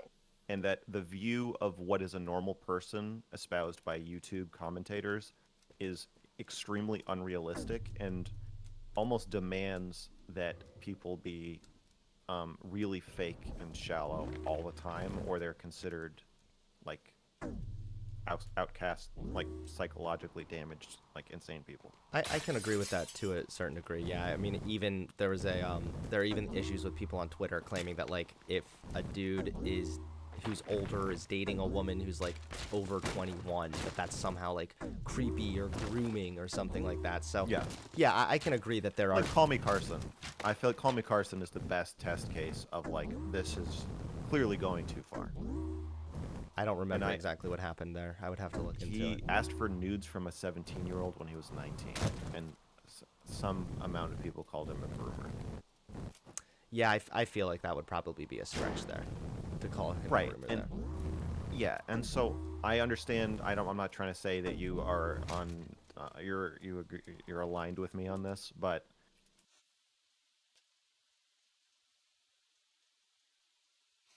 Yeah, a lot of people called Carson a pedophile, but like objectively, Call Me Carson doesn't fit the definition of pedophilia. Speaking of, when we were talking about, the um speaking of when we were talking about the character profiles for like pedophilic offenders and teleophilic offenders, Jeffrey Epstein and Epstein's whole entire island, not a single thing that happened there fits the definition for pedophilia. No one who was there were pedophiles. Those were all opportunistic teleophiles. You're blaming that on pedophilia is just completely missing the mark. And if you just hyperfixate on pedophiles, like direct all of that, we have to stop something like this from happening again, you're just going to completely miss the mark. And you're doing nothing to prevent another Epstein's Island. If if your anger for Epstein's Island is targeted at pedophiles, when the perpetrators were teleophiles that just saw opportunity for you know, easier merchandise. Because the youngest girl on Epstein's Island was 14, and she was like a huge outlier to the rest of the ages. Um, so even 14 is like that would be a stretch to be considered pedophilia by any medical definition, any functional medical definition. I actually, yeah, because I know a lot of Telios are going to have a huge problem with me making that statement. Let me read a quote from the book Pedophilia and Sexual Offending Against Children Theory, Assessment, and Intervention. This is a book that has been published by the American Psychological Association. Um, you know, the fucking science people. I don't think that you can any weird Twitter lefty or small YouTuber can properly um, uh, disprove or say, oh, it's fake. Page 6, the first paragraph. Wait, no, wrong page. Where's it at? No, page 4. The importance of puberty. A key element of any operational definition of pedophilia is the pubertal status of the children of interest. Sexual content, contact with post-pubertal adolescence is prohibited by law in many jurisdictions, but these prohibitions are arbitrary in the sense that they vary from country to country and are based on a legally defined age criteria, which is usually justified in terms of the level of cognitive and emotional development of the legally defined minors and their potential vulnerability to exploitation by adults. In contrast to the relativity of legally defined age of consent, puberty and the development of secondary sexual characteristics is a non-arbitrary and objective event that is reproductively relevant. From a biological perspective, being sexually attracted to non-fertile prepubescent children would have been maladaptive in the past, and likely continues to be maladaptive now regardless of place or time. Why put it? Yeah, yeah. The most important part of that is the first sentence of it. Any functional or operational definition of pedophilia revolves around puberty.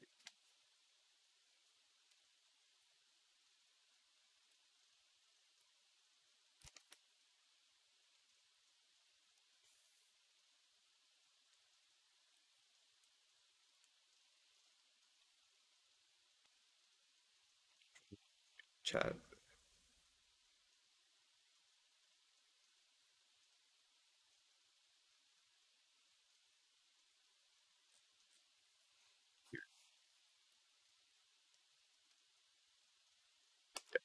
It's why one of the biggest reasons why puberty is such a big thing is it's an attraction to pedophilia is an attraction to the characteristics present for before puberty. That's why he mentions in the book the secondary sex characteristics. He also mentions later in the book how there's a bit of a gap in that area of information on what exactly the characteristics are. He, since then, has been closing that gap. Earlier this year, there was a study done. Well, no, not earlier this year.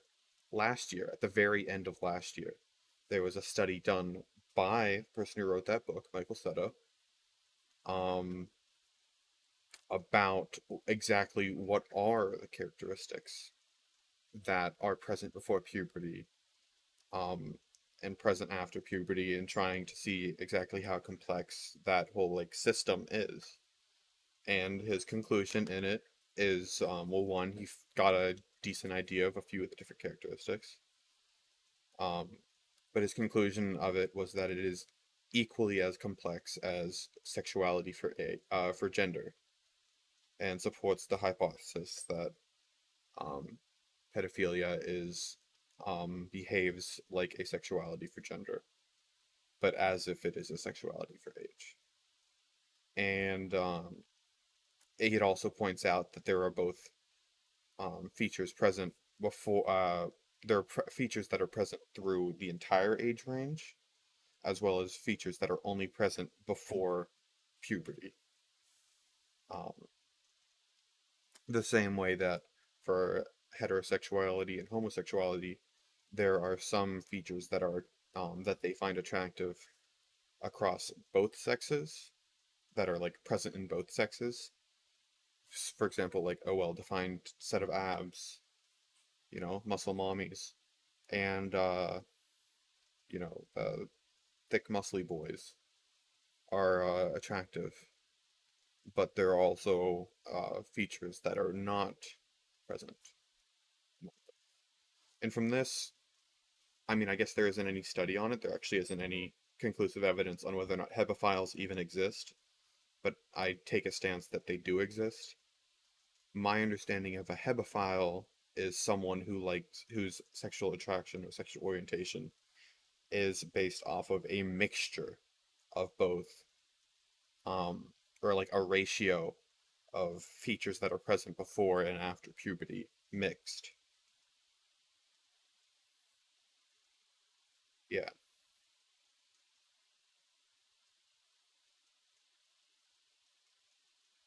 Either way, it's all it's all cool.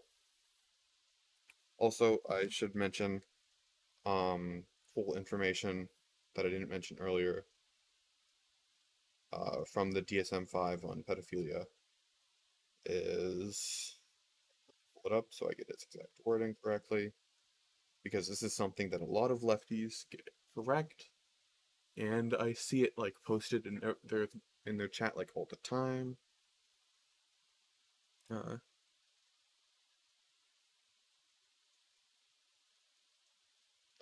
what was I gonna say? Oh yeah, the development course.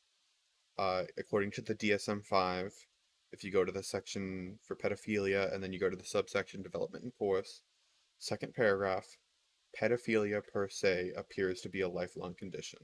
Pedophilic disorder, however, necessarily includes other elements that may change over time or without treatment.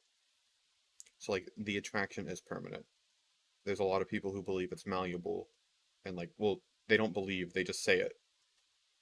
They don't have any actual reasoning to believe it. They just like to say it. Yeah, I'm calling out all those people who do that. I know at the beginning of this video, someone in Hunter Avallone's chat said it. People do say it in like Xander Hall's chat all the time. That is like directly contradicting the DSM. Fuck off. You are just a second wave turf. You have no value politically. You still have value as a person. I'm not a fascist like you. I actually value. Back to the video. Oh yeah, yeah, no. Someone said in the chat the question is whether or not a specific ratio is even worth defining as something separate. I think the only I think one of the there's I think there's three things that are worth defining as separate. There is a teleophile, or an exclusive teleophile. Then there's the non-exclusive teleophile slash pedophile, because you can say non-exclusive pedophile or non-exclusive teleophile. They're both describing the same thing. It's someone who finds both prepubescent kids attractive as well as mature adults, and then there's exclusive pedophiles. Those three categories are for sure worth mentioning. Whether or not a ratio, like separating the non-exclusives, into whether or not they like the set. So, like, think about it. Someone could be a non-exclusive pedophile, and they could find attractive the set of characteristics that kids have, and then a set of characteristics that adults have, but not find a mixture of those characteristics attractive. So, like, it is entirely possible for someone to find um, the ages of like 6 to 14 or like 6 to 13 attractive, but not find the ages of 14 to 18 attractive, or 14 to 17 attractive, but find the ages of like 18 to whatever, 18 to infinity attractive. It is entirely possible for those people to exist. I don't know if they do, but if those people do exist, and there are people who like a set of characteristics, they aren't attracted, they don't feel full blown attraction when they see someone who is a child who has the full set of characteristics associated with being a child, and they don't get full attraction from someone who has the full set of characteristics associated with being an adult. However, they do get full blown attraction to someone who has a mixture of those. I do think there is utility in differentiating between those two.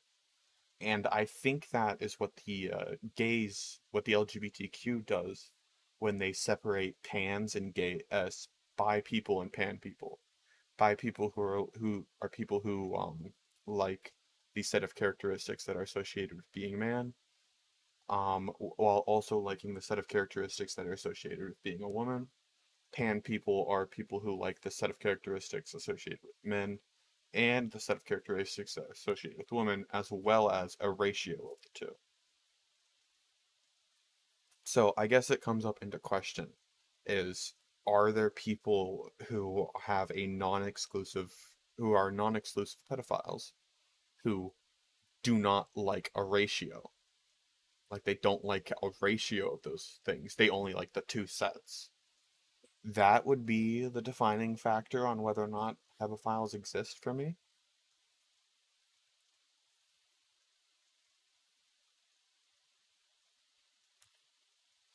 Unpause this video. I kind of want to go all the way through it, but I also should probably end this soon.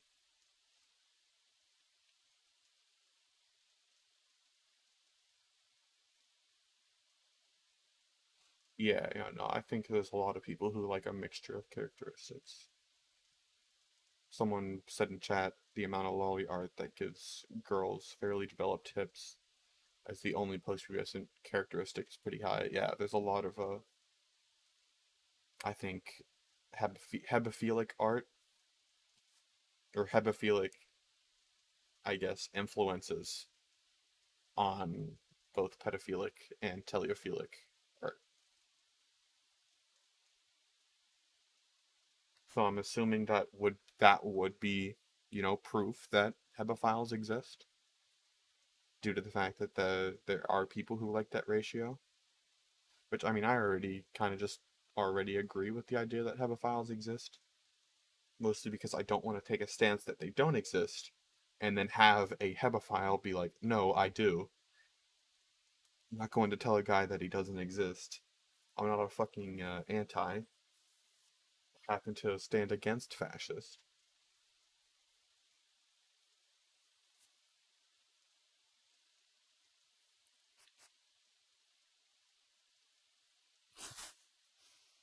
Uh, yeah. Someone said in chat, there's also the assumption that a pedophile sees any little girl and they'll go berserk. It's so fucking weird. Um,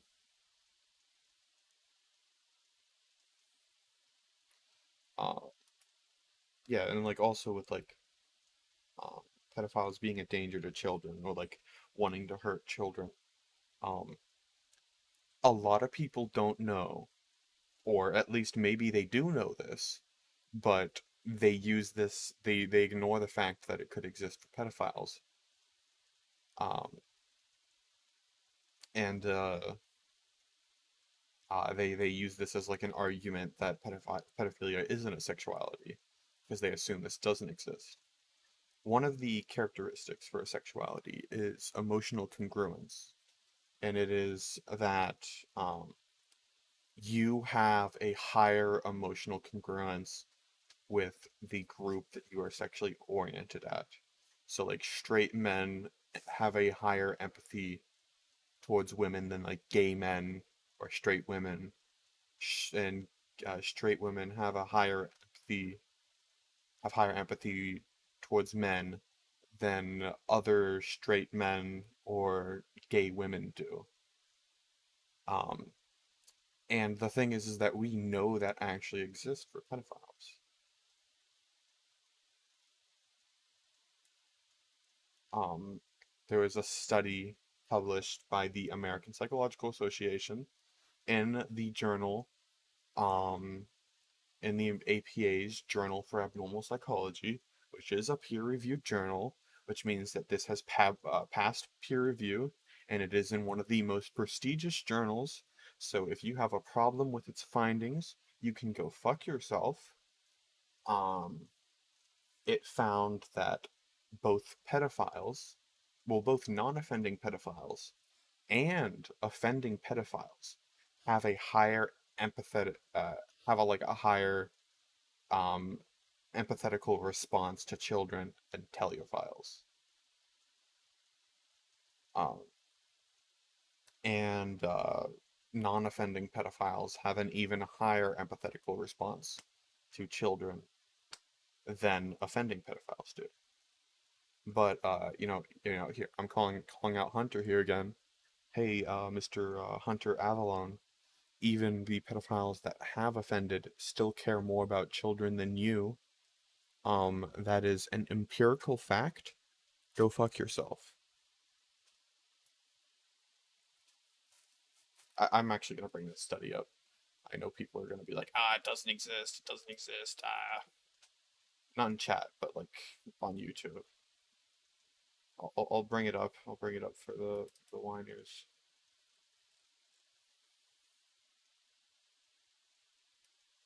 go.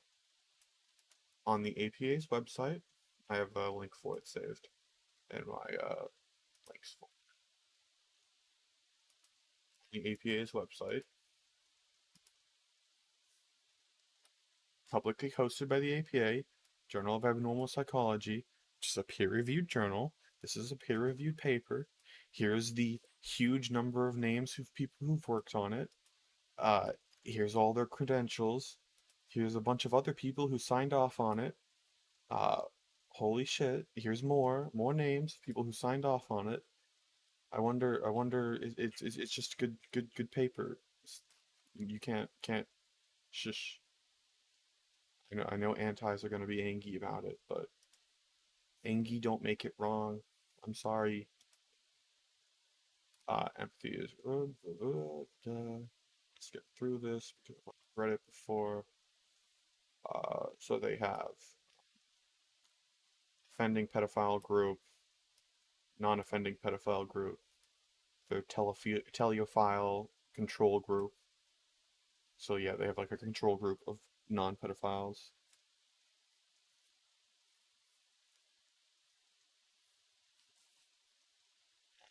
Uh, Empathy were assessed, blah blah blah. They assessed many different things, yada yada. Blah, blah, blah.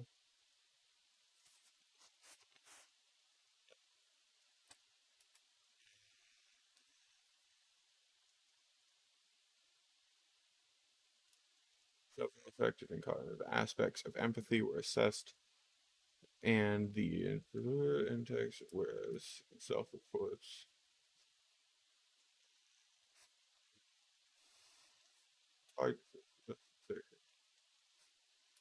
Performance-based measure revealed evidence for a better differentiation of emotional states compared with so non-offending pedos had a higher response than offending pedophiles. In addition, both offending and non-offending showed significantly higher affective resonance while observing children, which was paralleled by high self-reported levels of personal distress in social situations. The result indicated evidence for a higher general affective empathetic resonance with children and pedophilic men, but superior cognitive empathy abilities in non-offending pedophiles only, which may act as a protective factor in the prevention of sexual offending. Together, these findings underline the importance of accounting for multiple facets of empathy while targeting pedophilia and child sexual offending.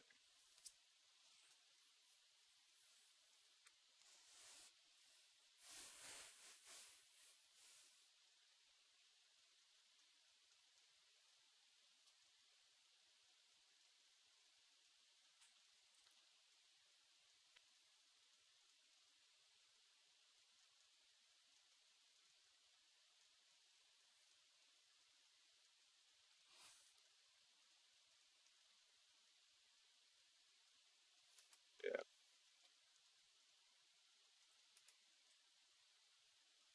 yeah, I'm gonna get back to the video. I think at 45 minutes, I'm gonna stop I'm just trying to find the and call it common a day. ground of the hyper normative And then expectations of people part two. online are kind of stifling to creators for sure, but I think also harmful to the audience when that these people are looking up to But I us might, and we're yeah, for people who are watching me in chat on the live stream, I'm probably gonna be streaming earlier in the days, practically on like the exact opposite amount of time from when I started this one. So like 12 hours ago would be like the time of day where I would be starting, where I want to start streaming. Yeah, all just saying like, well, I'm normal. I don't have any weird thoughts.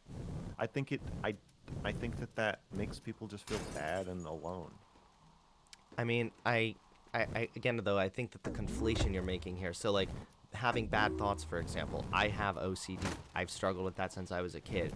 I'm very familiar with having like bad intrusive thoughts pop into my head when I don't want them to be there.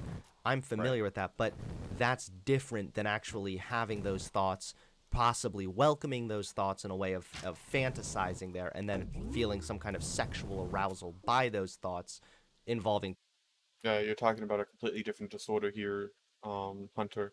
You're talking about POCD, pedophilic obsessive compulsive disorder. Um, it's essentially OCD, so what you've dealt with, Hunter Avallone, except it has to do with pedophilia, which is a completely separate disorder from pedophilia. So, if you're trying to say POCD is something that should be treated, yes. In fact, it is miserable for those who have to deal with it, so they go and get treatment. You don't need the stigma there to make them want to go get treatment. Whoa. prepubescent kids. I feel like the conflation there, I feel like we're conflating a lot. I want people to stop fighting their thoughts. I also am concerned that if you have a latent attraction to children that you can't feel or can't let yourself feel or let yourself even recognize, that you are more likely to put yourself in a situation like imagine somebody who's in so much denial about their sexual feelings towards children that they then become a priest or they agree to become a camp counselor or they put themselves in situations where if you're like, you know, I use Cuties as porn every week. And then so when someone's like, "Hey, do you want to babysit my 11-year-old niece?" I should say no. But if you don't know that about yourself, if you're not in touch with that, it becomes I think trying to manage your behavior and how you fit into society by preventing yourself from being aware of your own thoughts is a dangerous proposition. I would much rather people know themselves and be allowed to know themselves. And I feel like that's part of what we're doing on YouTube is we're telling people that they're not even allowed to know their own thoughts and feelings. Mr. Girl's actually making a better point than he knows. And he's roughly getting around to it, but uh, he can't articulate it well enough because he doesn't understand the concept 100%. But essentially, what he's getting around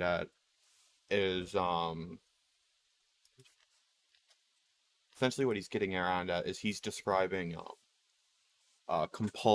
compulsive sexuality. So he's describing compulsive telesexuality. Lesbians and gays deal with this all the time. They call it compulsive heterosexuality, where you grow up your entire life you're gay, but you grow up your entire life in a society that's stigmatized being gay and has normalized being straight. So you, who think yourself as normal, thinks that all of these feelings and attractions and such that you have and the way that you experience heterosexuality is the same way that everyone else experiences heterosexuality. So um they end up going their entire life not knowing that they're gay while acting just like another gay person while having completely different feelings from those around them. So it's very difficult for me to explain it right off the bat. I'm pretty sure Hunter Avallone or any of his watchers should know what I'm talking about. But if you're interested, you can go look up the Am I a Lesbian Master doc. Um, and it goes into pretty good detail what compulsive heterosexuality is. And from that, if you have a decent understanding of pedophilia, you can decently understand what compulsive telesexuality is.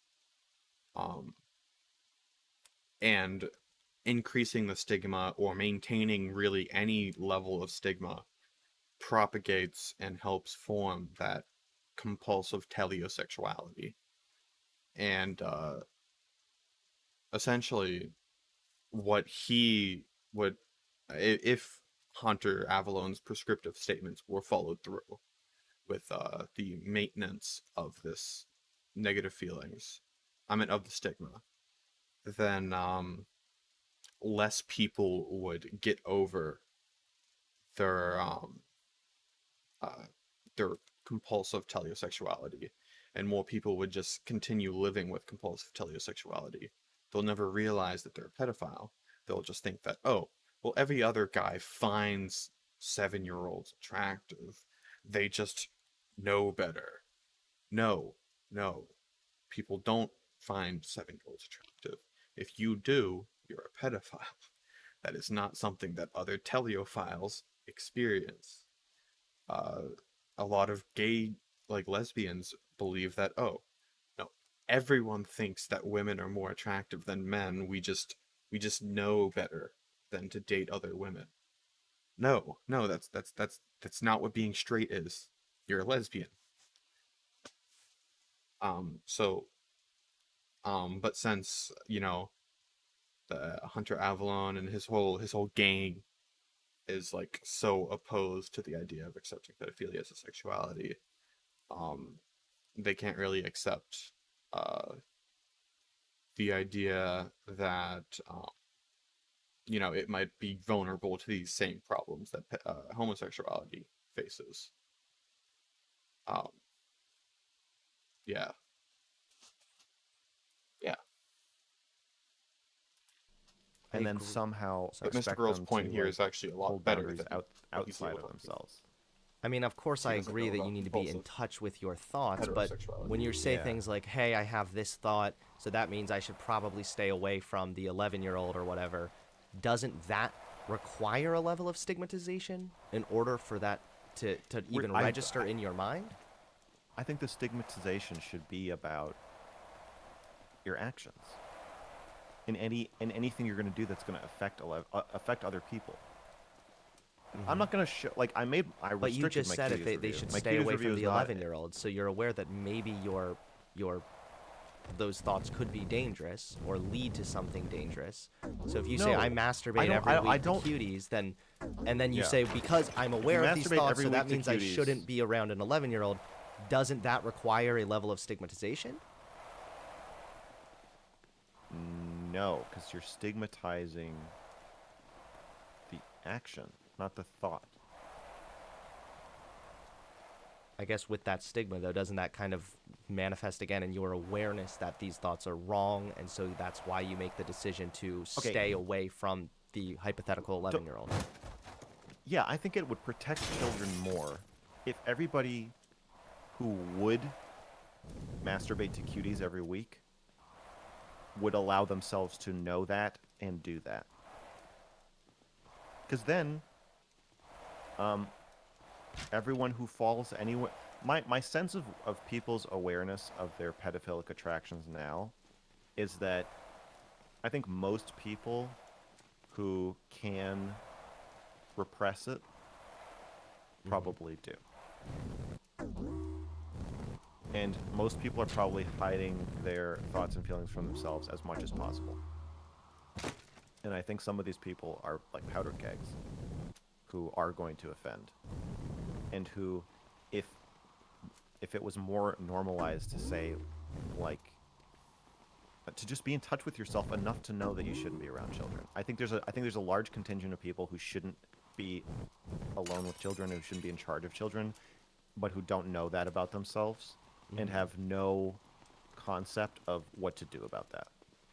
I mean, I agree that being in touch with your feelings, with your thoughts, and with your attractions helps kind of guide the future decisions that you're going to make. But I feel like, let's say somebody's in touch with the fact that they do have these attractions to children. I guess I keep going back to the stigma thing, but maybe we're kind of splitting hairs over normalizing and destigmatizing. But wouldn't a level of stigma still be necessary in order for the awareness of, hey, this thought is wrong, so I need to seek help? I don't or, think hey, the this thought is wrong. Or I don't think the thought is Okay, wrong. let me I don't rephrase agree with this. you about wrong thoughts. let me rephrase that. It's wrong for me to be masturbating to Cuties every week. I don't think that's wrong to masturbate to Cuties. Okay, then that's where we would disagree, because I feel like if you're masturbating constantly to 11-year-old girls twerking, then you're getting into dangerous pedophilic attractions, which, again, I don't think you should be I don't think the locked up for attraction that. is dangerous. If you're attracted to a child, yeah, that could absolutely manifest into a very dangerous situation. It could. You could do something horrible, but you also could just not. I think masturbating to Cuties every week is a sign that there is something wrong with you. But I don't think it makes something wrong with you. Okay, but I feel like if you are masturbating to cuties every week, that action is stigmatized enough so that you are aware that that's not right, and that's why you would seek I help. don't think it's not right. I just think it's Would you seek help? Would you encourage somebody who told you, "Hey, I masturbate to 11-year-olds every week. I watch cuties. I get a biggest fucking boner, and I have to come like 3 times a day to cuties." Would you tell this person like, you need to go and talk to a therapist or talk to someone about those attractions and those urges, because that could manifest in a way that's harmful? I would no. I would say Someone said in chat, people are attracted to adults. Some people rape adults. Doesn't that mean the attraction is dangerous? Hunter, would you like to speak up? I think we need to keep you away from other adults. you might want to go to therapy. But I also think Hunter's point here, where he's just like, if someone, was a pedophile or addicted to cuties all the time, would you suggest they go to would you say that they have a problem and they need to go to therapy? Um, I would say I'm not qualified to answer that. You know what is qualified to answer that? The DSM. Do you know what the DSM says? The DSM says no. Fuck off. I would no. I would say you might want to go to therapy. Okay, so going to therapy, I guess. But not because I think what you're doing is I think you might be self-harming in a way, and I think that you're going Like down a dangerous road, maybe. yeah, but a dangerous road of self-harm. I mean, for sure, I would say, do you think that you're going to? I would separate the act of the fantasy and the masturbation. I would definitely ask them, like, are you planning on acting on this? Are you looking at child porn? Are you thinking about looking at child porn? I feel like if you're masturbating to cuties, you're pretty close already to like watching child porn. I mean, I know that movie doesn't actually qualify as literal Well, child but porn. my first question would be like, are you thinking of looking at things that actually do qualify as child porn? Right, but like I guess I would want to know like what you don't really know if that person's being honest with you. Even That's if not a they good what if they reason to say thought no? police. So I'm thinking people are lying is not a good reason to thought police. I'm But not that's trying to thought This police. is a sore We're spot talking. for me. Wait. Here we're talking about actual actions because we're talking about masturbating to. I don't masturbation. It doesn't count as an action. When you're by yourself. You don't think masturbating to children though is not No, it's the same as thinking of.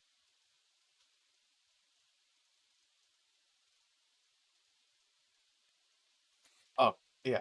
Um, I'm gonna keep the game. Actually, yeah. No, I'll finish the. I'll reach 45. I'll describe this game and how great it is. This is one of the best games ever made. Anyone who's watching on YouTube, because I'm gonna go into detail about how cool this game is after I cut the segment. Uh, this game's called Teardown. It's on Steam. I think it's like $20. It's great. Yeah. Um, we're almost to the 45-minute mark. After that, yeah, I'll go into detail what this game is. It's well, a work of art. About them. Masturbation is thinking with your hands. I guess I would just say By the way, I agree with Mr.Girl here 100%. That's a he's got a based ass take right here. that action and the arousal of prepubescent kids, especially consistently, is probably a sign that you are a pedophile and that you need to be seeking help. Yes, I completely agree. It is a sign that you're a pedophile. It's not a sign that you need to be seeking help. Get bent. So the knowledge that you should be seeking help, does that not hinge upon some level of stigmatization? You should be. You don't need to seek help. I think we're just getting Stigmatization's stuck still bad. on. I'm worried that you're using stigmatization, like starving yourself. Should that be stigmatized? Like, yeah, people shouldn't do that. Even if you want to starve yourself. If you're thinking like, I fucking hate eating. I'm managing to eat 3 meals a day. But I don't deserve it. I'm fat. I shouldn't be eating. I feel disgusting. I hate myself, blah, blah. Those are just thoughts, and maybe you're not acting on them. But if somebody said that to me, I would say like, yeah, you should go to therapy. I wouldn't say you're wrong. Something.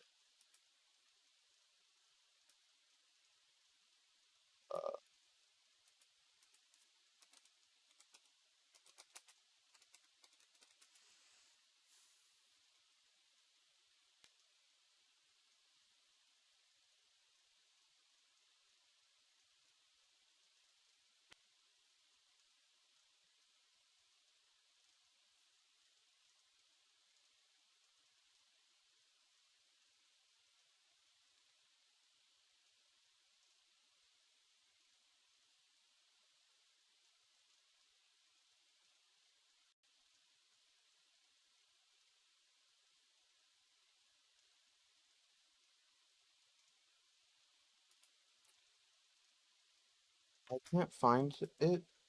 Well, I don't think it's the official definition for it, but I was trying to find the definition for thought crime because I've once seen it described as uh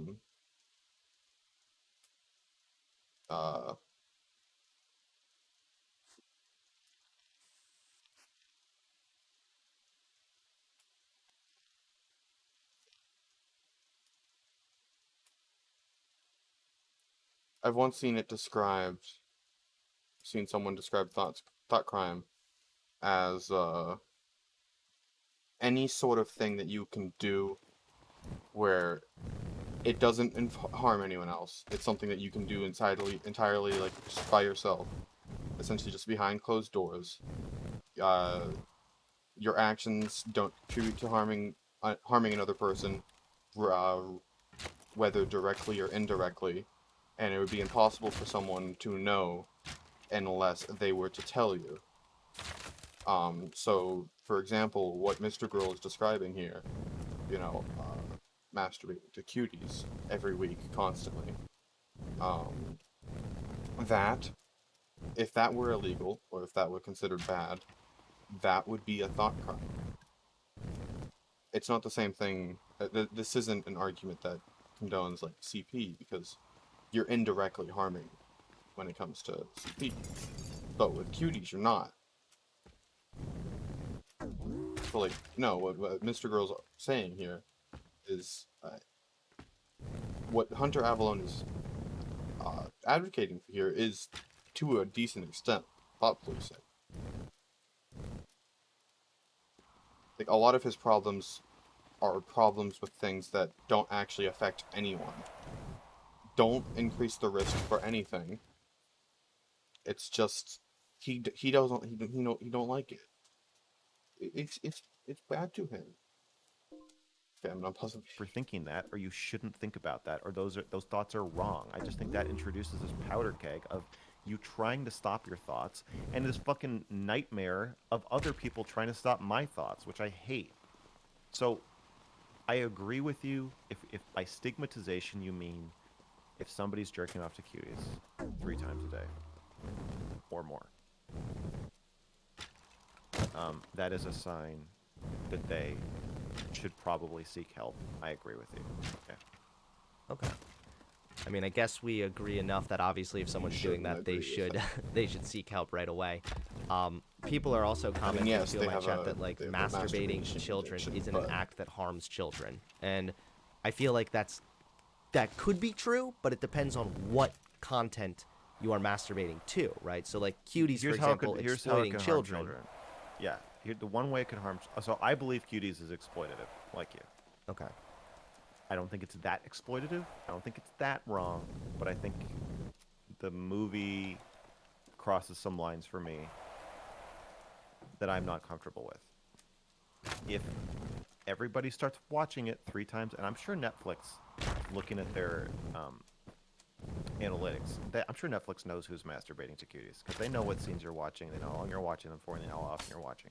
So Netflix knows that some contingent of people are using cuties as porn. I'm sure they are, and I'm sure they know. If based on the money they're making from that, Netflix decides to make Cuties 2, and it is similarly exploitative, then yeah, you are indirectly harming children by creating a market for exploitative material. Mr. Girl Okay. based Yeah, I here, mean, I would agree with you very there for sure. based, strong Yeah, I point. figured you would. So I don't think Cuties is like super harmful, and I think that the law and Netflix can sort of be in charge of like um, where that line is. I'm comfortable with where it is. I think they're pushing the line and crossing over it a little bit. If Cuties 2 came out and it didn't have any social commentary and it was just more twerking and more excuses for twerking, and it was more like the movie that people were afraid Cuties was like, which is just a subtext for watching teenage girls or preteens twerk, I would probably start speaking out against it right along with you. Okay. Everyone's saying, yeah, someone in chat said dancing is exploitation, question mark. Um, I think that what they're trying to say is that I guess, well, having them dance on camera.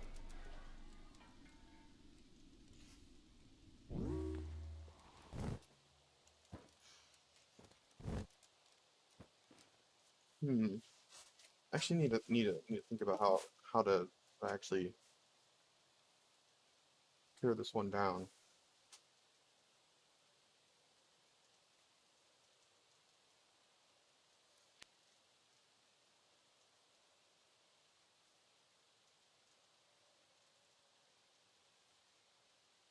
So like I'm thinking it's exploitative to an extent just because uh it's exploitative to an extent just because you know it's child labor because acting is a job, children acting. But like that's not what they're getting at here. So we have plenty of child actors, which I mean morally you could definitely raise a few qualms with you know child labor and such. Uh, but paying an actress to act is exploitation. It is to an extent. Just you know, I implicitly agreed with that, and I'm glad you're calling it out because you know, thinking more into it, I think I should actually have taken a stance against that.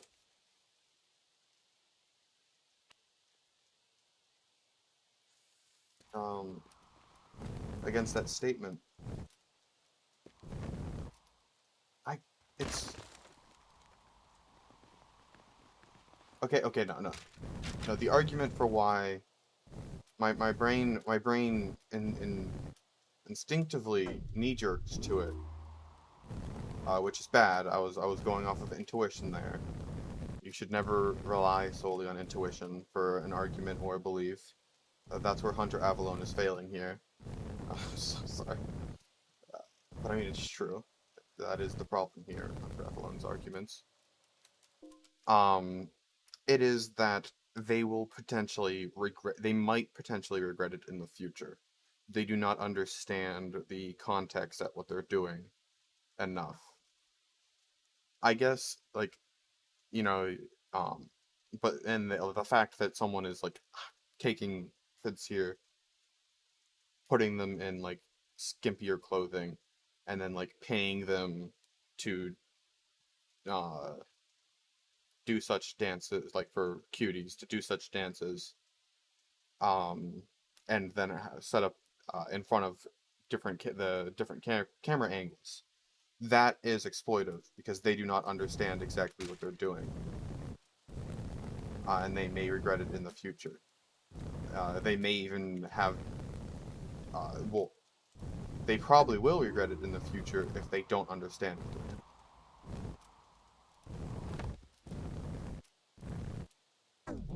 So in that case, it would be exploitative. But yeah, no. I think I'll end the YouTube segment there.